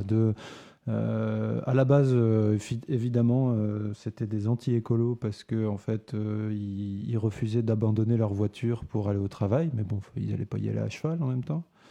C'est ça, ou en poule, à d'autres poules, je sais pas. Franchement, c'est pas mal le cheval. Enfin bref, ou à pied, c'est bien, 30 km à pied. Je vais leur faire prendre la rocade Lens-Lille à pied, ça va être drôle. Mais oui, ils s'en foutent, ils prennent l'avion. Donc, oui, c'est vrai. Ou l'hélico. Mais ils pensaient pas à l'hélico, les Gilets jaunes, ils sont cons. Enfin bref. Donc, à la base, ils étaient anti-écolos, après ils étaient homophobes, après ils étaient racistes, maintenant ils sont antisémites. Asma, votre avis sur la question, comment on fait pour affubler tous ceux qui gênent un jour le pouvoir de tous les maux de la terre, en fait? Alors, je n'ai aucune compétence sur pourquoi est-ce que le pouvoir, ou pourquoi à un moment donné, il y a une résurgence de ce sujet où un focus en particulier sur l'antisémitisme, si ce n'est que, en général, ce qu'on observe d'un point de vue très objectif, c'est que quand les sociétés vont mal, ce sujet ressort de façon extrêmement flagrante. Alors, c'est de l'antisémitisme, mais on peut parler de toutes les autres phobies, dont on parle beaucoup moins en effet, parce qu'il y a une symbolique politique derrière l'antisémitisme, l'histoire, le macabre, etc., que ça évoque. Mais beaucoup en France, en effet, beaucoup moins dans les pays d'Europe du Sud, bizarrement. Mais c'est peut-être aussi, si on va un peu au-delà de l'anecdote, entre guillemets, de Finkielkraut, ça raconte l'état peut-être de la société. Et si je devais reprendre les propos de Christophe Orlage, il me semble qu'on est en réalité dans des sociétés de survie où les communautés et où les individus se battent contre eux-mêmes. C'est-à-dire que le principe même de solidarité, qui a été un peu le fondement de l'État social pendant les 60 dernières années, en réalité, c'est complètement délité. Et on se retrouve sur des communautés en concurrence les unes avec les autres, et surtout des individus en concurrence les uns avec les autres. Et donc, dans ces sociétés de survie-là, on a une violence extrême, et donc qui peut expliquer des phénomènes de haine collectif ou individuel, peut-être. Il y a au-delà de la haine des Juifs, qui est une réalité, il y a cette espèce d'exigence de vertu de la part d'une société qui crée des citoyens qui sont le contraire de cette vertu. C'est-à-dire qu'il y a une espèce d'exigence de pureté avec un citoyen idéal qui est antiraciste, qui est modéré dans sa consommation d'essence, il y a une espèce de... Voilà, on a créé un homme nouveau, gentil, randonneur et tout ça. Enfin bon, mais ça, quand on n'a pas les moyens, qu'on ne peut pas vivre dans ce monde-là, on est culpabilisé. Moi, c'est ça qui me rend dingue, c'est qu'on utilise la haine de l'autre pour culpabiliser les citoyens. C'est-à-dire que les gens, ils ne sont pas responsables du fait qu'il y a des connards au coin de la rue. Donc, quand ils ont des exigences, des revendications, qu'ils essayent de s'organiser politiquement pour faire valoir leur point de vue, on leur jette dessus l'intérieur de la tête de leurs voisins. Moi, tout à l'heure, j'avais ça en tête aussi quand on discutait sur la surveillance et la mainmise du numérique sur nos vies. Cette espèce d'obsession de la transparence et de l'exemplarité, tout ça, c'est l'espèce de morale permanente qu'on nous fait de la part de gens qui sont par ailleurs parfaitement immoraux, porteurs d'une idéologie parfaitement immorale. Voilà, je pense que le divorce entre les élites, comme on dit, et le peuple, comme on dit, il se passe aussi autour de cette espèce d'image morale qu'on essaye d'imposer sur des gens qui essayent simplement de vivre leur vie avec leurs défauts, leurs limitations, et puis aussi toutes les aspérités, toute la difficulté de vivre dans un monde qui se prétend lui-même moral, alors qu'il est manifestement immoral. Merci Léo. Ça, j'aime bien. Je t'écouterai toute la vie comme ça. Très clair, en plus, sur non, mais c'est bien. Je devrais écrire. Une sorte de musique que tu écoutes, tu sais. C'est très bien. Oui, c'est ça. C'est quand Léonard Vincent dans les ascenseurs. Vas-y. Juste pour terminer. Pour terminer en ce qui me concerne. Merci pour tout, bonne soirée. Merci pour tout. Non, c'est très intéressant ce que disait Léo, parce qu'en effet, on est sur la création comme ça d'un être humain super parfait, et en réalité complètement normé, sur des critères moraux évidemment, mais normé. Pourquoi ? Parce qu'en réalité, si on revient sur le sujet des réseaux sociaux, de la donnée, c'est-à-dire qu'on a besoin de... cette ère de l'ultra-transparence, on a besoin de vivre dans un monde très scientiste qui fonctionne sur la data, sur la donnée, et donc qui va un peu protéger nos surveillants des altérités du réel. Et donc quand tout d'un coup on a quelque chose qui revient du réel, super négatif ou super positif, peu importe, mais qui est hors des clous de la donnée, de l'équation mathématique, de la norme qui aide à normer et donc à surveiller. Parce que celui qui sort de la norme, tout d'un coup, on va l'attraper. Et les données personnelles permettent bien ça, c'est-à-dire faire de la surveillance de masse pour capter le dissident de la masse. Exactement. Et donc ça facilite énormément la surveillance de tous. L'un des meilleurs symptômes, c'est qu'aujourd'hui, on criminalise le silence. C'est-à-dire que ne pas dire quelque chose, c'est suspect. C'est-à-dire qu'on n'a pas abondé dans le big data. On est passé de l'ère du soupçon à l'ère de la suspicion. Mais c'est vrai qu'on condamne d'abord celui qui n'appelle pas à. Ça, c'est la première chose. Et du coup, ça fait 1 heure qu'il y a eu ça, t'as toujours pas condamné, mais Voilà. qu'est-ce qui se passe? Mais du coup, on est d'autant plus étonnés quand tout d'un coup, il y a ce réel qui ressurgit tout d'un coup et qui rappelle les gilets jaunes, l'anecdote, enfin, ce qui s'est passé samedi, qui rappelle tout d'un coup ces vies-là, hein, des vies qui sont pour la plupart difficiles, brisées, compliquées, peu importe. Et tout d'un coup, on avait oublié. Les profonds, complexes, contradictoires, ambigus, On avait oublié. etc. Zut, ça rentre pas dans le big data. Bah non. Moi, j'ai une question à vous poser, du coup, qui va croiser un peu les différents sujets dont on a parlé. Moi, l'un de mes tafs, c'est de gérer un peu, beaucoup, les réseaux sociaux. Et donc, pendant les Gilets jaunes, ce qu'on a vu, c'est qu'il y a eu beaucoup de comptes anonymes. Je suis plutôt pour l'anonymat, hein, je signe mon truc là, mais beaucoup de comptes anonymes qui sont en fait des comptes trolls. Et qui ont agi soit, généralement contre, moi je les ai plus ressentis, les contre les gilets jaunes. Et j'ai eu à subir ce type de harcèlement, parce que c'en est, hein, aussi sur des jobs précédents ou sur mon job actuel. Je suis pour l'anonymat, mais à chaque fois qu'on me parle de ce plan-là, enfin, la protection de l'anonymat, j'entends sur Internet, mais à chaque fois qu'on me parle de ça, je suis tout à fait embarrassé parce que je ne sais pas quoi répondre. Parce que la réponse logique à ça, c'est de dire, alors supprimons l'anonymat, tu peux plus être un troll, et tu parles en ton nom sur Internet. Je défends pas ça. Simplement, j'ai une question à vous poser. Est-ce que vous pouvez me sauver de toutes les prochaines soirées où les gens vont me coincer dans ce truc-là et où je ne saurais pas quoi répondre? Alors, c'est un peu compliqué, mais si je pouvais fournir un parallèle... Si je pouvais fournir un parallèle, c'est que l'anonymat... Enfin, je reprends mon exemple tout à l'heure, c'est-à-dire qu'en effet, on peut avoir... C'est du pseudonymat, enfin bon, c'est anonyme, enfin, on peut parfaitement remonter. Et la loi anti-fake news avait comme projet aussi de faciliter, de rendre plus rapide les remontées d'informations comme ça, des comptes justement qui sont... qui véhiculent des informations soit fausses, soit de l'infox, ou des choses comme ça, ou des contenus haineux. Donc, on n'est plus sur du pseudonymat en réalité, ça c'est la première chose. La deuxième chose, c'est que ça peut protéger ceux qui sont harcelés, puisque derrière le pseudonyme, on se protège. Et puis la troisième chose, c'est que si on veut aller un peu plus loin, il y a la question de la liberté d'expression. C'est-à-dire que si tout d'un coup, on est obligé de se nommer... par son état civil, est-ce qu'en réalité, on ne va pas se brider, s'auto-censurer?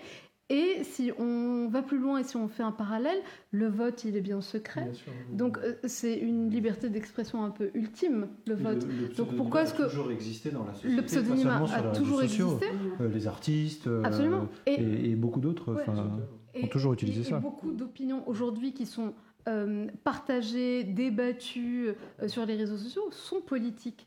Donc pourquoi est-ce qu'on ne pourrait pas garder cette latitude, cette marge de manœuvre et cette liberté de dire ce que l'on pense en se croyant et en se pensant protégé par ce pseudonyme-là? C'est exactement la même question que sur les fausses nouvelles. C'est que ça recoupe. C'est qu'on a l'impression que les fake news, c'est nouveau. Alors, la rumeur, les mauvaises... les fausses nouvelles ont toujours existé et elles ont toujours été encadrées également. Et d'ailleurs, le journalisme est né là-dessus. C'est la Gazette au XVIe siècle. Au XVe siècle, Théophraste Renaudot.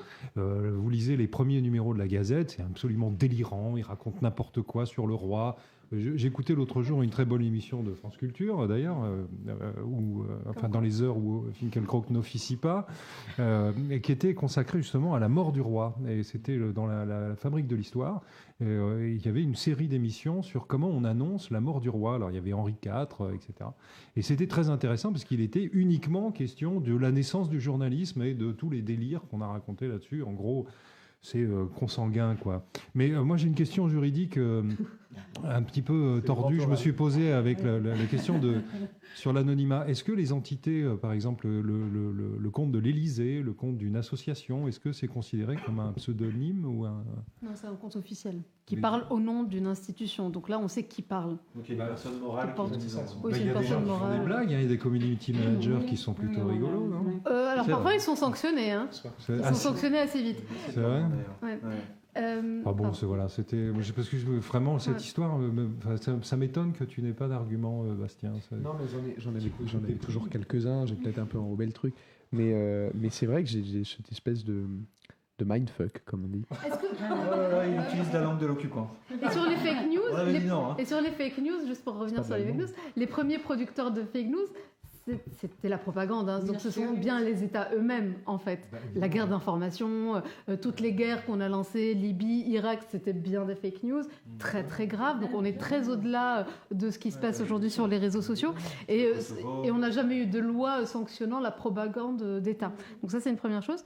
Et la deuxième et dernière chose, c'est que en fait, le vrai problème, c'est même pas tant les fake news qu'en réalité, la façon dont les plateformes, par les algorithmes, font du nudge. Et on peut parfaitement manipuler une élection, les esprits, par des informations réelles. C'est-à-dire en les sélectionnant et en les présentant, en les priorisant sur des cibles du marketing politique pur, hein, Cambridge Analytica, etc., sur des cibles électorales très précises, on n'a absolument pas du tout besoin de fake news pour infléchir le résultat d'une élection politique. C'est l'éternel. Mais ça existe aussi. Excuse-moi Romain, j'ai vu que tu allais parler, mais depuis des années, quand tu présentes le résultat d'un sondage, et moi ça me rendait dingue avec l'extrême droite il y a 10 ans, quand on pouvait encore l'assassiner politiquement, et qu'on ne l'a pas fait, et qu'à chaque fois on présentait les sondages en disant incroyable, 40% des Français plébiscitent Marine Le Pen. Enfin, ça voulait quand même dire qu'il y en avait 60% qui la plébiscitaient pas, ce qui restait largement majoritaire, mais on préférait anglais sur 40%. Donc ça, en fait, ça existe aussi depuis bien. Un discours, c'est pas une information, ça n'existe pas une information. Enfin, je veux dire, il y a des siècles d'épistémologie qui ont déjà tranché cette question-là. La preuve, le débat burlesque qu'il y a eu à l'Assemblée nationale l'année dernière sur la définition de la vérité, c'était un grand moment. Je veux dire, moi j'ai fait des études de philo, j'avais mon balibar me sortait par les oreilles, quoi. Julie. Non, moi j'ai juste une petite question, c'est quoi nudge? Le nudge, c'est toutes les techniques de manipulation de nos inconscients pour nous pousser à prendre une décision qui n'a pas été réfléchie consciemment. Donc, on va vous convaincre de façon très subtile et progressive que de ne pas voter, ou de ne pas voter Clinton, mais plutôt Trump, ou de vous convaincre de voter Trump si vous hésitiez, etc. Bon. C'est ce qui s'est passé avec Cambridge Analytica aux États-Unis. Ou de voter Bernie Sanders. Oui, c'est plutôt ça. Bernie d'ailleurs. On va parler de Bernie. Merci Bastien. On y arrive tout de suite. On passe à la troisième partie de l'émission et pas à la musique, Chris, parce qu'on a un peu étiré. Donc on passe à la troisième partie. Corbyn Sanders et AMLO sont sur un bateau. C'est parti.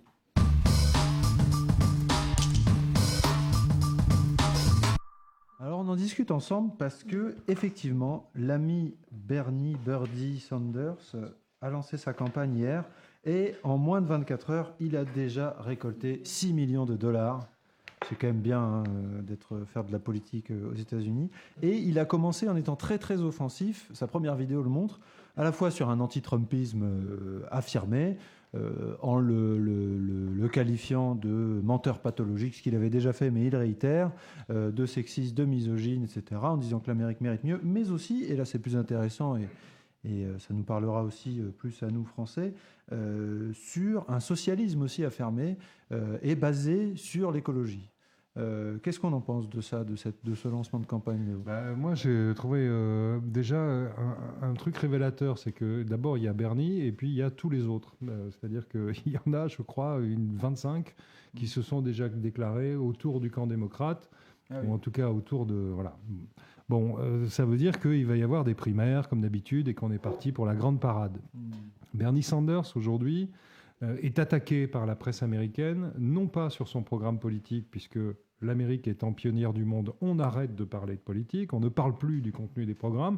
D'ailleurs, juste une petite parenthèse, depuis combien de temps est-ce qu'on n'a pas parlé de politique dans le débat public en France ? C'est-à-dire qu'on va parler des institutions, on va parler de la gestion de l'assurance chômage, tout ça. Non, on va parler d'autres choses, de ce qu'il faut penser, de ce qui... Voilà. Bref, c'est pareil aux États-Unis, mais c'est multiplié par 10. Maintenant, tout le monde lui dit, mais Bernie, vous allez avoir 79 ans si vous gagnez l'élection présidentielle au moment où vous allez prendre le pouvoir. Ça me rappelle un sujet, ça.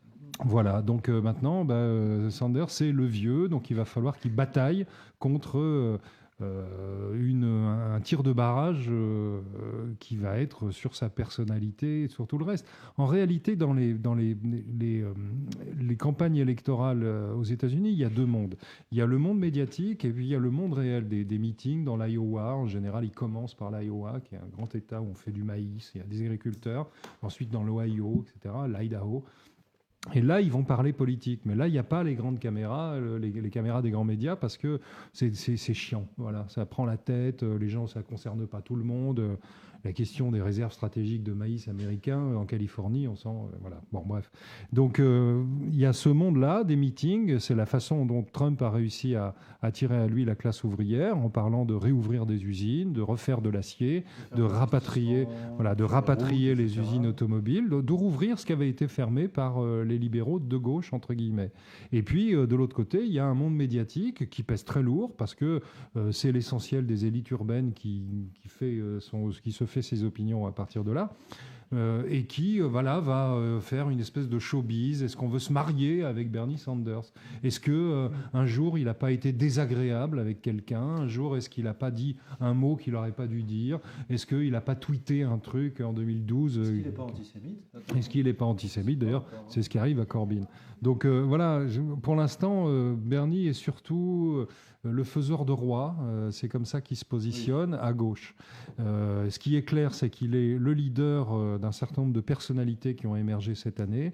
Il est la référence de plusieurs députés, notamment, et des jeunes femmes.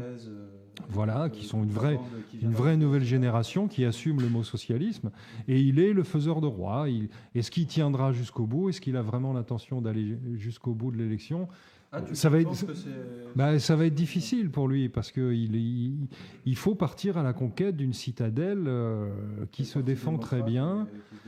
Voilà, c'est-à-dire que regardez la télévision, regardez les talk shows, regardez ce que pense la soccer mom, comme on dit. Pour l'essentiel, elle a peur des communistes, et Bernie est juif, vieux. Socialiste. Non mais tu vois ce que je veux dire.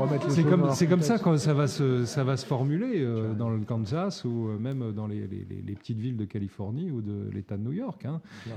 Bon, alors voilà, moi je suis pas optimiste sur l'année prochaine. Je trouve que la gauche américaine est en train de muter, effectivement, qu'il y a un vrai nouveau mouvement à l'intérieur du mouvement de gauche américain. Il était temps. Bernie Sanders dit la même chose depuis les années 60. Et c'est que maintenant qu'il arrive à convaincre, ou en tout cas à s'aménager un espace dans l'espace politique américain. Maintenant, je pense que le dégagisme étant à l'œuvre aux États-Unis, Trump représente encore une vraie force politique, d'autant plus que les élites démocrates aux États-Unis n'ont absolument rien compris à la raison pour laquelle Trump a gagné. Rien. Ils sont encore sur l'idée que c'est les fake news et la Russie. Oui. C'est tout, c'est les Russes. Voilà. Et d'ailleurs, c'est le signe que notre président se prend pour un Américain, c'est que lui aussi, il est convaincu que les gilets jaunes sont manipulés. Voilà, c'est les Russes. Et des avocats d'extrême gauche. Asma, sur le sujet, vous avez un avis par rapport à la situation politique? Un avis très rapide, très extérieur, c'est que j'ai l'impression qu'on voit apparaître quand même une internationale populiste un peu partout. Enfin, c'est assez affolant. Est-ce que ce sera le genre humain populiste, parce qu'il faut toujours préciser ce terme, parce que nos auditeurs populistes, ils en ont pas peur, parce qu'ils savent très bien ce que c'est. Ça a été théorisé par Chantal Mouffe, tout va bien. Enfin, on est dans un cadre idéologique bien précis. Mais après, le mot populisme utilisé par les grands médias, c'est limite le fascisme. Donc, qu'est-ce que vous entendez par populisme? Ni l'un ni l'autre. C'est juste les gouvernements qu'on voit apparaître au fur et à mesure. Donc on a Trump, Bolsonaro, Salvini. Donc les fascistes. Presque. Les fascisants. Les ultra-droites. Des droites dures, mais qui... Trump... n'est pas libéral. Trump va au-delà de la droite. C'est-à-dire que Trump, il parle à qui? Il parle à l'Amérique profonde, au white trash. Et donc, en réalité, ça reboucle un tout petit peu sur une discussion qu'on a effleurée. C'est qu'on assiste, en fait, à une dichotomie. On a deux mondes qui ne se parlent plus, qui se regardent en chien de faïence. Une élite créative, internationale, cosmopolite. Mais qui se détestent. Très minoritaire. C'est plus que le divorce, ils se détestent. Ils ne se parlent plus. La sécession des élites, mais il y a aussi le décrochage total de la masse, en fait. Et donc, ces gens-là qui ont... Trump, il a un peu comme, d'ailleurs... les revendications des Gilets jaunes, c'est plus qu'une revendication économique, c'est une revendication de dignité, en fait, de retrouver un sens à l'existence et de retrouver une place dans la société. Et si je tire le trait avec mon champ de compétences, l'intelligence artificielle, à moins qu'on prenne le sujet, qu'on préempte le sujet très très vite, ça va être très très compliqué, parce qu'en effet, on va avoir très peu de gens qui vont très bien maîtriser ces outils-là, et le reste. Je parlais juste avant que Bastien prenne la parole, je parlais justement du discours très offensif de Bernie Sanders. J'avais oublié que j'avais coupé un petit extrait, donc on va l'écouter tout de suite. I am running for president because now more than ever, we need leadership that brings us together, not divides us up. Women and men, black, white, Latino, Native American, Asian American, gay and straight, young and old, native born and immigrant. Now is the time for us to stand together. I'm running for president because we need to make policy decisions based on science, not politics. Alors voilà, on a entendu l'accent de Brooklyn de Bernie Sanders, comme disait Léo, qu'il porte. Enfin, ça fait toujours. Moi, j'adore la voix de Bernie Sanders. C'est parce que tu as regardé Friends. Ça doit être ça.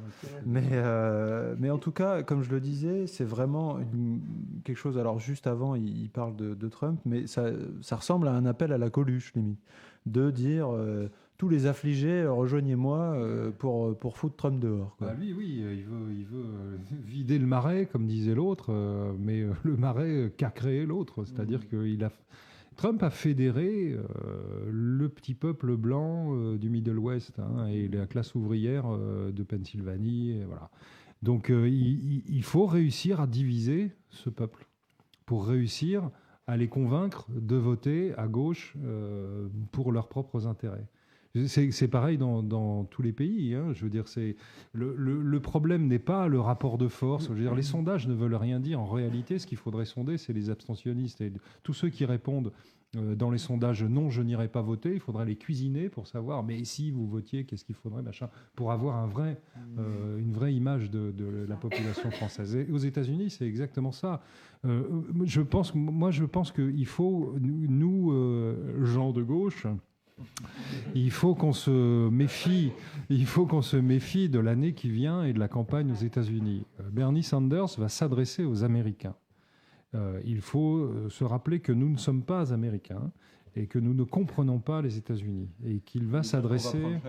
Non, je veux dire qu'on ne va pas comprendre ce qu'il va dire dès l'instant où on va le juger, disons moralement ou sur des bases qui sont les bases de nos référents politiques. On a reproché ça à Mélenchon pendant la campagne de 2017. Oui. Quand il a ressorti les drapeaux bleu, blanc, rouge au meeting du 18 mars, on s'est dit oh là là, ça y est, il est populiste, il est fasciste. Enfin, oui, voilà. C'est tous ceux qui jugent ça depuis l'hégémonie culturelle américaine qui font que d'un seul coup, la classe ouvrière patriote, quelle horreur. Bastien. On se le rapproprie tellement qu'il est là. Non, mais alors, je vais te faire mon meilleur accent de Brooklyn possible, Romain, pour que ça te plaise. Yeah. Mais j'avais lu le bouquin Our Revolution, Notre Révolution, pour ceux qui sont vraiment nuls en anglais, de Bernie Sanders. Et en fait, moi, ce qui m'avait marqué. C'est pour ça qu'ils votent plus à gauche, les gens, Bastien. C'est à cause de toi. Enfin, ce qui m'avait marqué, c'est que il y a toute cette espèce de gauche branchouille en France, qui depuis 2 jours, je les vois, sont là. Oh, Bernie Sanders, c'est génial, regardez Bernie Sanders. On en a parlé tout à l'heure. Même des potes de droite. Non, mais ils sont incroyables. C'est-à-dire, oui, non, mais parce qu'il y a Cortez avec c'est la jeune, la cadence, c'est la super libération politique américaine. Les gars, une fois de plus dans ma vie, je vais vous le conseiller, ouvrez son bouquin et lisez ce qu'il écrit. Le type, quand tu le lis, et d'ailleurs, il n'y a pas besoin de lire son bouquin, vous allez sur son site internet, en bas, là, j'ai regardé, il y a écrit financé par l'association de Bernie Sanders, pas par les milliardaires. Ça commence, le ton est donné. Et en fait, quand vous lisez le bouquin, il y a le dégagisme, la critique des élites dominantes, la critique de l'élite financière, la critique des médias possédés par les riches qui du coup déforment l'information. Mais c'est écrit de façon très simple et c'est écrit comme ça. Le fait qu'il faut investir dans le service public, qu'il faut arrêter de se foutre de notre gueule avec la dette et qu'il faut payer les gens plus. Et je vois tous les gens, genre Glucksmann, qui depuis 6 mois nous expliquent dans tous les sens que cette critique-là des élites, elle est quand même très dangereuse, monsieur, parce qu'en plus vous faites beaucoup de bruit. Et qui là sont en train de dire c'est quand même génial Bernie Sanders, mais est-ce qu'ils ont lu ce mec? Tout va bien.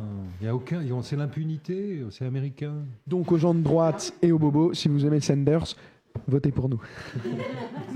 Et quand je dis nous, il faut trouver qui c'est. Ouais, si t'as envie d'aller commenter sur leur partage et d'aller dire « Eh oh les gars, ça fait 2 ans que j'essaye de vous dire ça et ça rentre pas ». Et là, il y a un mec...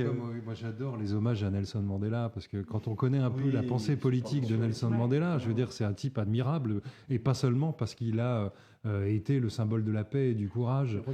C'est un homme politique qui portait une idée internationaliste, tiers-mondiste. Ça a été un des grands champions qui n'a rien à envier à mon copain fidèle, que je préfère à Che. Hein.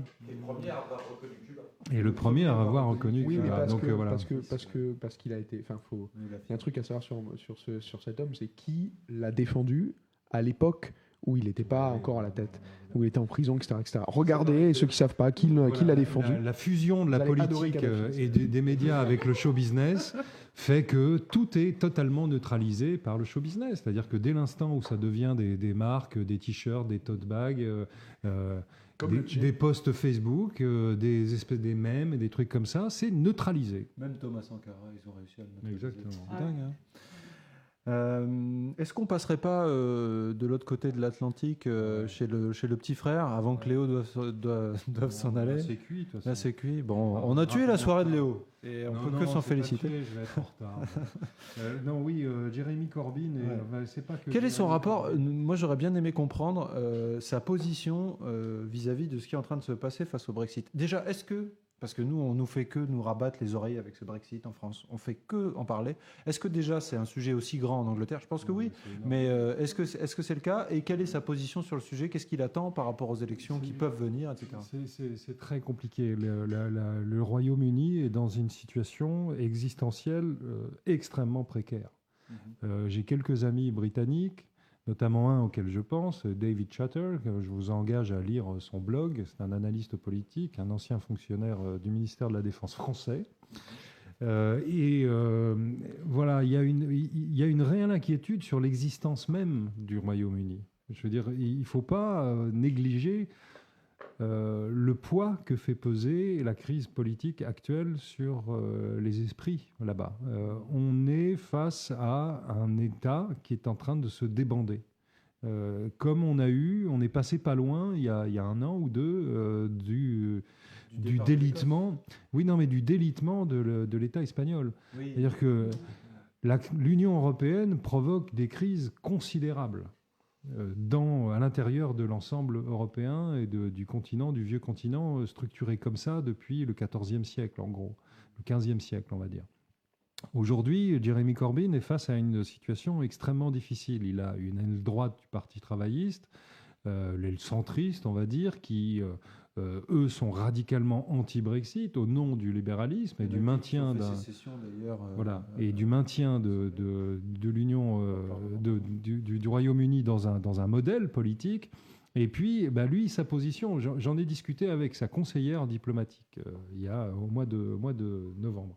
Et sa position, elle est claire. Elle dit, quelle que soit mon opinion sur le Brexit, je respecte la volonté du peuple britannique. Qu'est-ce que vous voulez que je fasse? Un référendum a eu lieu et la décision du peuple est passée. Il y a 1000 scénarios possibles. Aujourd'hui, il faut essayer de préserver les intérêts de l'Union, du Royaume-Uni.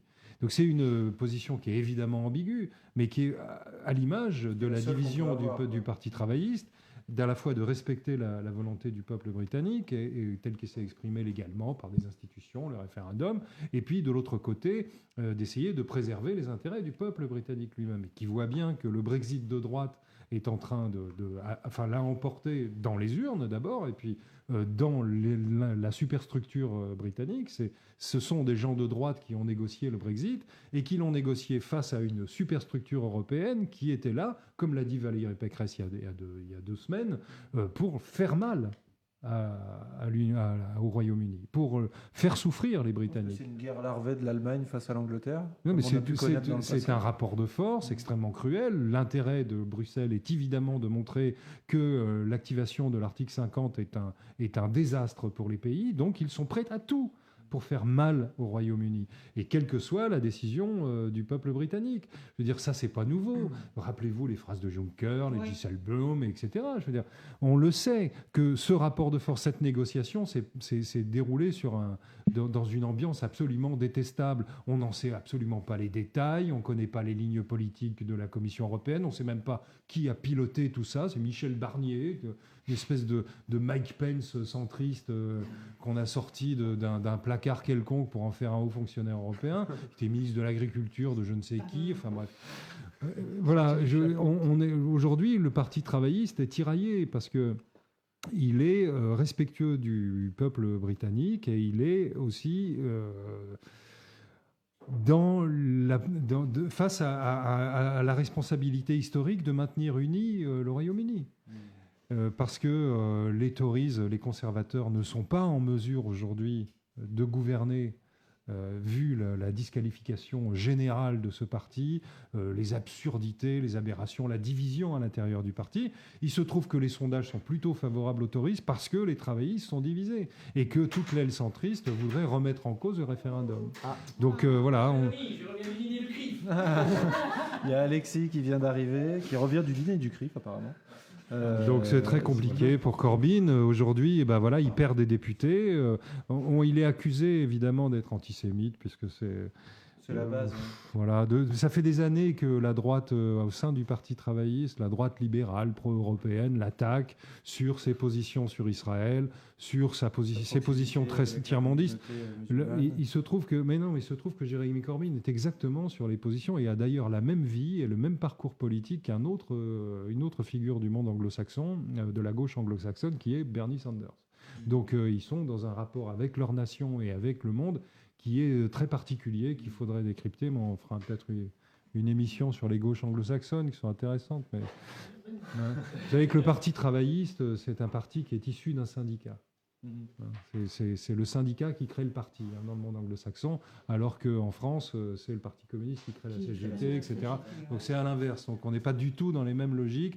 Et d'autre part, le Parti travailliste, comme le Parti démocrate, est un camp politique et n'est pas un parti. C'est un camp politique, c'est-à-dire que les travaillistes sont la gauche dans toutes ses composantes. Imaginez un mouvement qui rassemblerait, on va dire, du Parti socialiste à la droite du MPA, je ne sais pas si ça existe. Non, merci. Voilà, ça ira. Il y a des communistes au sein du Parti travailliste et puis il y a aussi des libéraux pro-européens. D'accord. Bon, est-ce qu'on a encore des... Alexis, toi, sur Corbyn, est-ce que tu as des mots à dire? Parce qu'il nous expliquait qu'il était dans une position assez inextricable parce que c'était difficile d'avoir une position franche sur le Brexit pour pas diviser le Royaume-Uni parce qu'il est face à une responsabilité historique. Et du coup, les Tories reprennent du poil de la bête dans les sondages par rapport à eux parce que les travaillistes sont divisés. Moi, je comprends pas ce pays, en fait. À un moment, tu dis, vous êtes... J'y ai vécu, en plus. Oui, j'y ai vécu. C'est pour ça que je dis, là, à un moment, tu dis, vous êtes sous la torture des Tories depuis tant d'années. Ils font manifestement n'importe quoi. Ils sont pas à la hauteur du job. Et vous les gardez. Et c'est vrai que c'est difficile pour Corbyn de dire et on refait le match et on arrête le Brexit et on passe à autre chose. Mais d'un point de vue électoraliste, ça aurait été peut-être malin de le faire. Le Labour est complètement contre les Tories et on verra comment on fait, mais on fait un deuxième vote, etc. etc. Mais en même temps, il est pour le Brexit et il dit, après tout, on peut faire un autre Brexit. Ça reste à voir. Ça me paraît extrêmement complexe de faire un Brexit aujourd'hui. Ouais. L'Union européenne n'est pas très chaude pour un bon Brexit. Non, mais personne n'est chaud. Enfin, c'est surtout au niveau du Royaume-Uni, parce qu'ils ont une particularité, c'est que c'est un royaume uni. Et là, on remet en cause l'unité. C'est-à-dire que vous avez la frontière irlandaise qui remet en cause l'Irlande, vous avez l'Écosse qui va dire mais moi je reste en Europe. Enfin, ça remet en cause tout un équilibre fragile. C'est pas simplement des accords comme ça. C'est des accords de paix qui sont dénoncés par ça. Voilà. Qui rétablissent la paix et qui disons, intègrent le nationalisme irlandais dans la vie politique entre l'Irlande et la Grande-Bretagne, aujourd'hui est susceptible de voler en éclats. C'est pas des plaisanteries. Il y a eu des guerres pour ça. Ouais. Et puis il y a donc cette tentative de faire En Marche UK. Avec vous avez plusieurs députés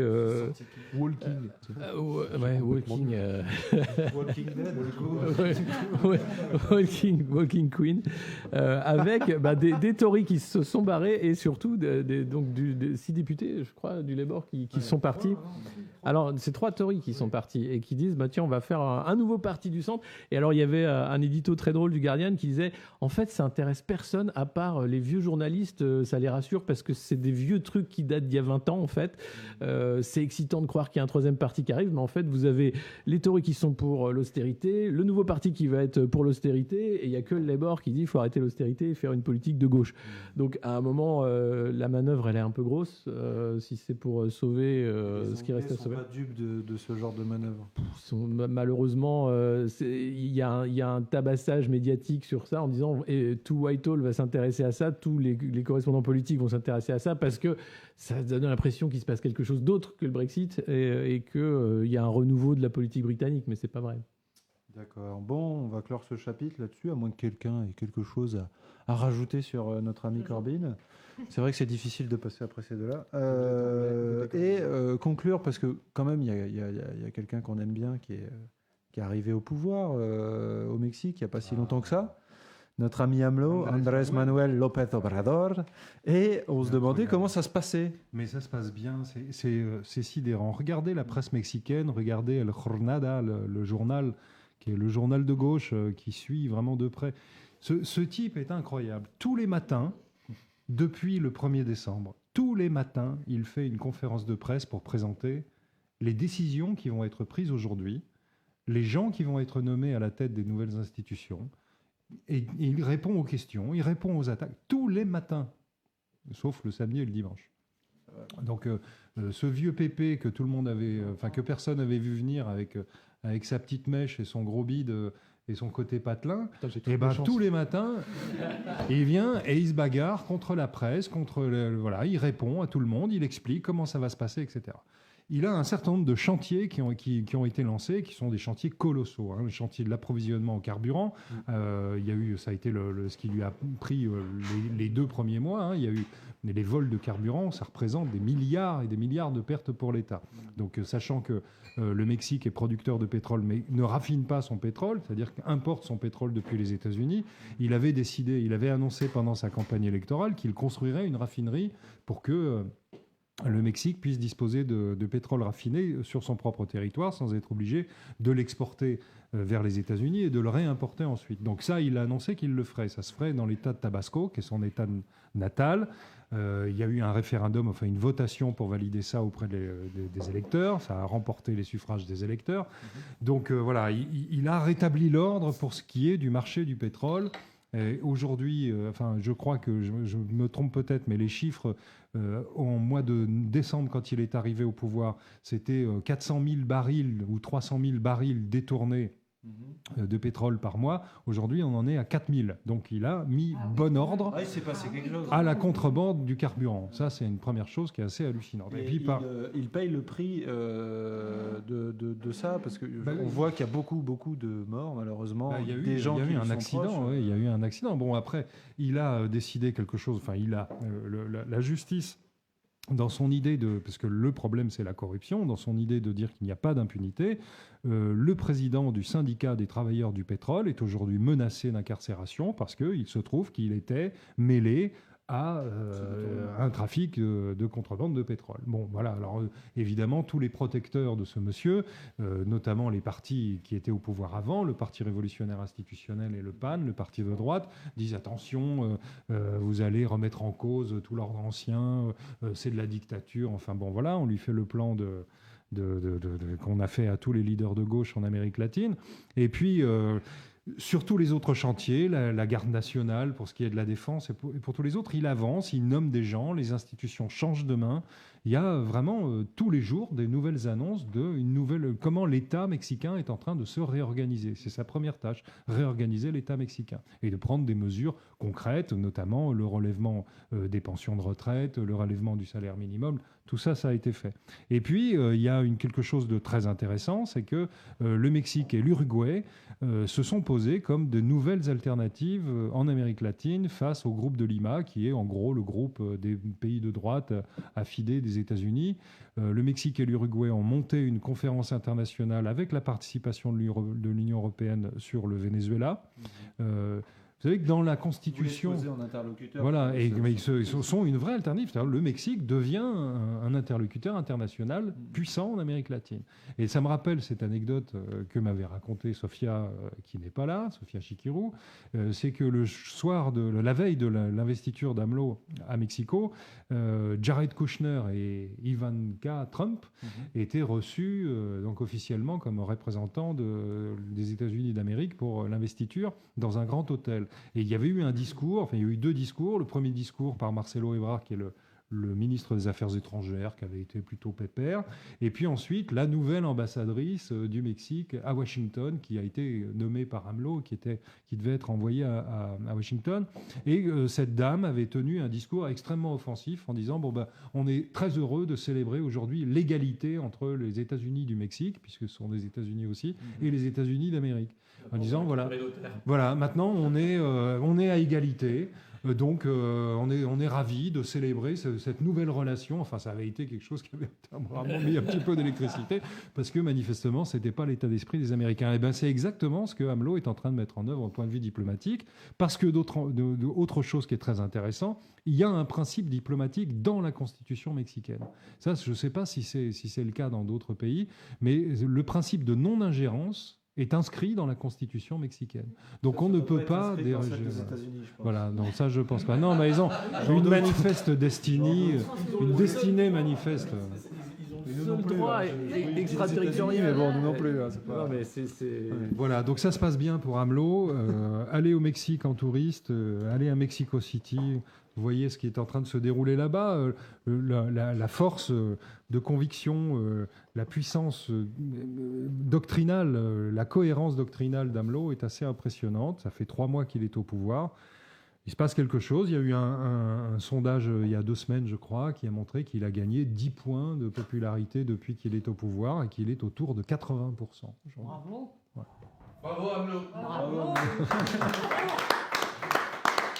Bon, ça c'est pas mal. On va terminer cette émission avec Rosie qui se tait parce qu'elle a peur de sa chronique, mais on va tous l'accompagner avec beaucoup de chaleur. Ouais, et ça commence tout de suite.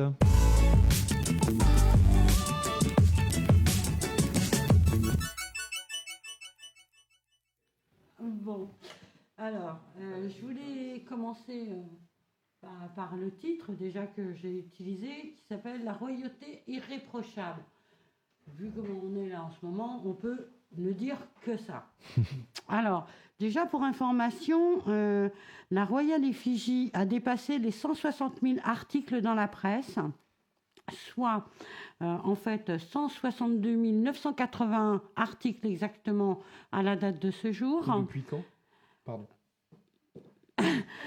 Soit rapporté au nombre de jours depuis la prise de fonction de Macron, 647.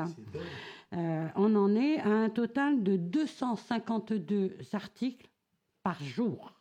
Sur Macron. Sur Macron. Pour béatifier Macron ou sur Sur Macron en général. Sur Macron. C'est déjà tout pas confondu. Vous m'excuserez, je ne me fais pas les 252 articles par jour, mais voilà, voilà, on nous le vend pas. Je vous le dis franchement, on nous le vend pas ni comme de la lessive, ni comme une bagnole. Enfin, quoique, c'est à vous de décider. Bref. Ensuite, on passe à Madame. Vous savez que la reine Brigitte nous a parlé le 16 février. Elle nous a demandé, elle nous a carrément demandé, il faut qu'on se réconcilie, les enfants, sachez-le. Ah voilà, on est tous fâchés. Et tous entre nous, bien entendu. Bon, enfin bref. Alors, il paraîtrait même, figurez-vous, que son royal époux nous aimerait. Dites-moi. Alors là, franchement, je suis restée sur le U. Exactement, c'est l'amour vache.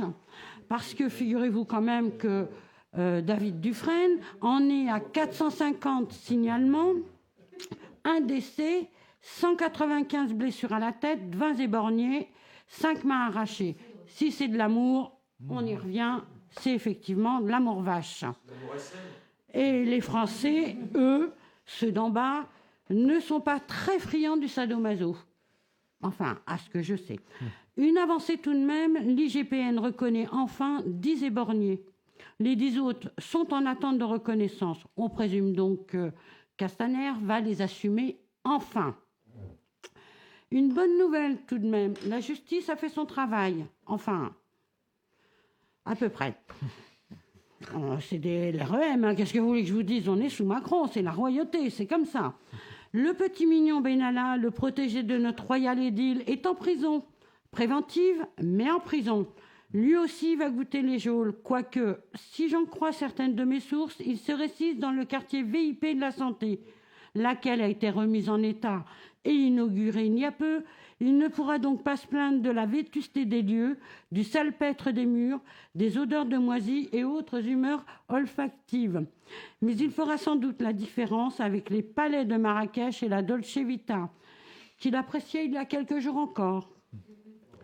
Voilà. Alors, parmi les privilèges de la Haute, avez-vous vu passer cette information du Parisien du 18 février ? Laquelle, Le Palais Bourbon ne se contentera plus seulement de prendre en charge les dégradations des permanences vandalisées. Le domicile ou la voiture des élus seront aussi l'objet d'un dédommagement payé par le Palais Bourbon. Alors que les gueux manifestent depuis 3 mois pour plus de justice sociale, alors que le nombre de SDF a explosé dans notre pays, le collège des questeurs du Palais Bourbon, j'ai un trou, veuillez m'excuser, du Palais Bourbon, donc palais qui en l'espèce n'a jamais si bien porté son nom. Regardez l'histoire, ça vous en rappellera, Bourbon, enfin bref, royauté, on y revient. A donc décidé d'étendre ses modalités aux résidences des députés et à leurs véhicules, etc. En clair, les dégradations seront payées par vous, les gueux, les riens, les alcooliques, les illettrés. Je m'arrête là car la colère me monte au nez. Ces gens-là n'ont-ils pas d'assurance responsabilité civile ? Je vous pose la question. C'est après tout, c'est bien à ça que ça sert, à rembourser des dégâts occasionnés. Voilà, ils vont donc nous tondre jusqu'au bout, jusqu'à nous prendre nos slips et nos culottes. Bien. Nous redeviendrons donc des sans-culottes, puisque c'est ce qu'ils veulent faire de nous. On y arrive enfin. Voilà. Juste une petite question. Se rappelle-t-il de l'histoire ? Peut-être pas, Rosie. Merci beaucoup. L'histoire commence en 1940.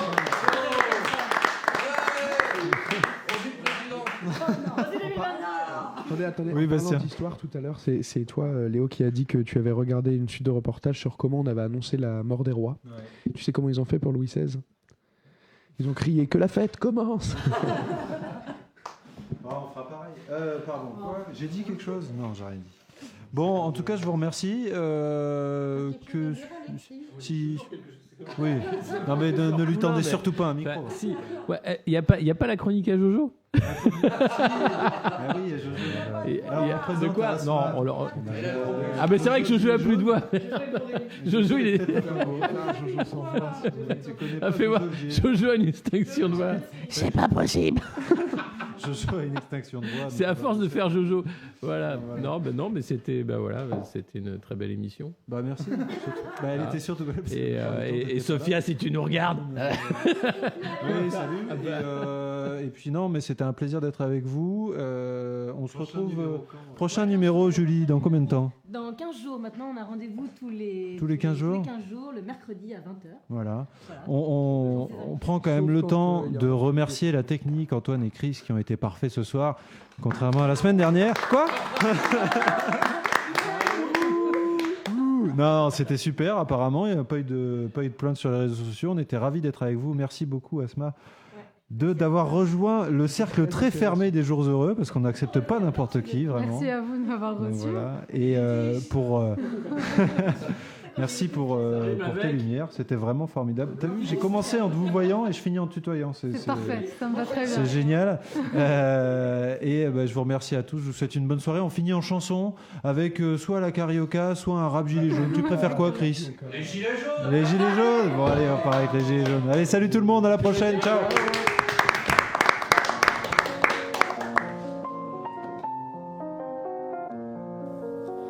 La rage du peuple, je la vois tous les samedis. On n'a plus un franc, plus de quoi remplir un caddie. Chaque fin de mois on crève la dalle.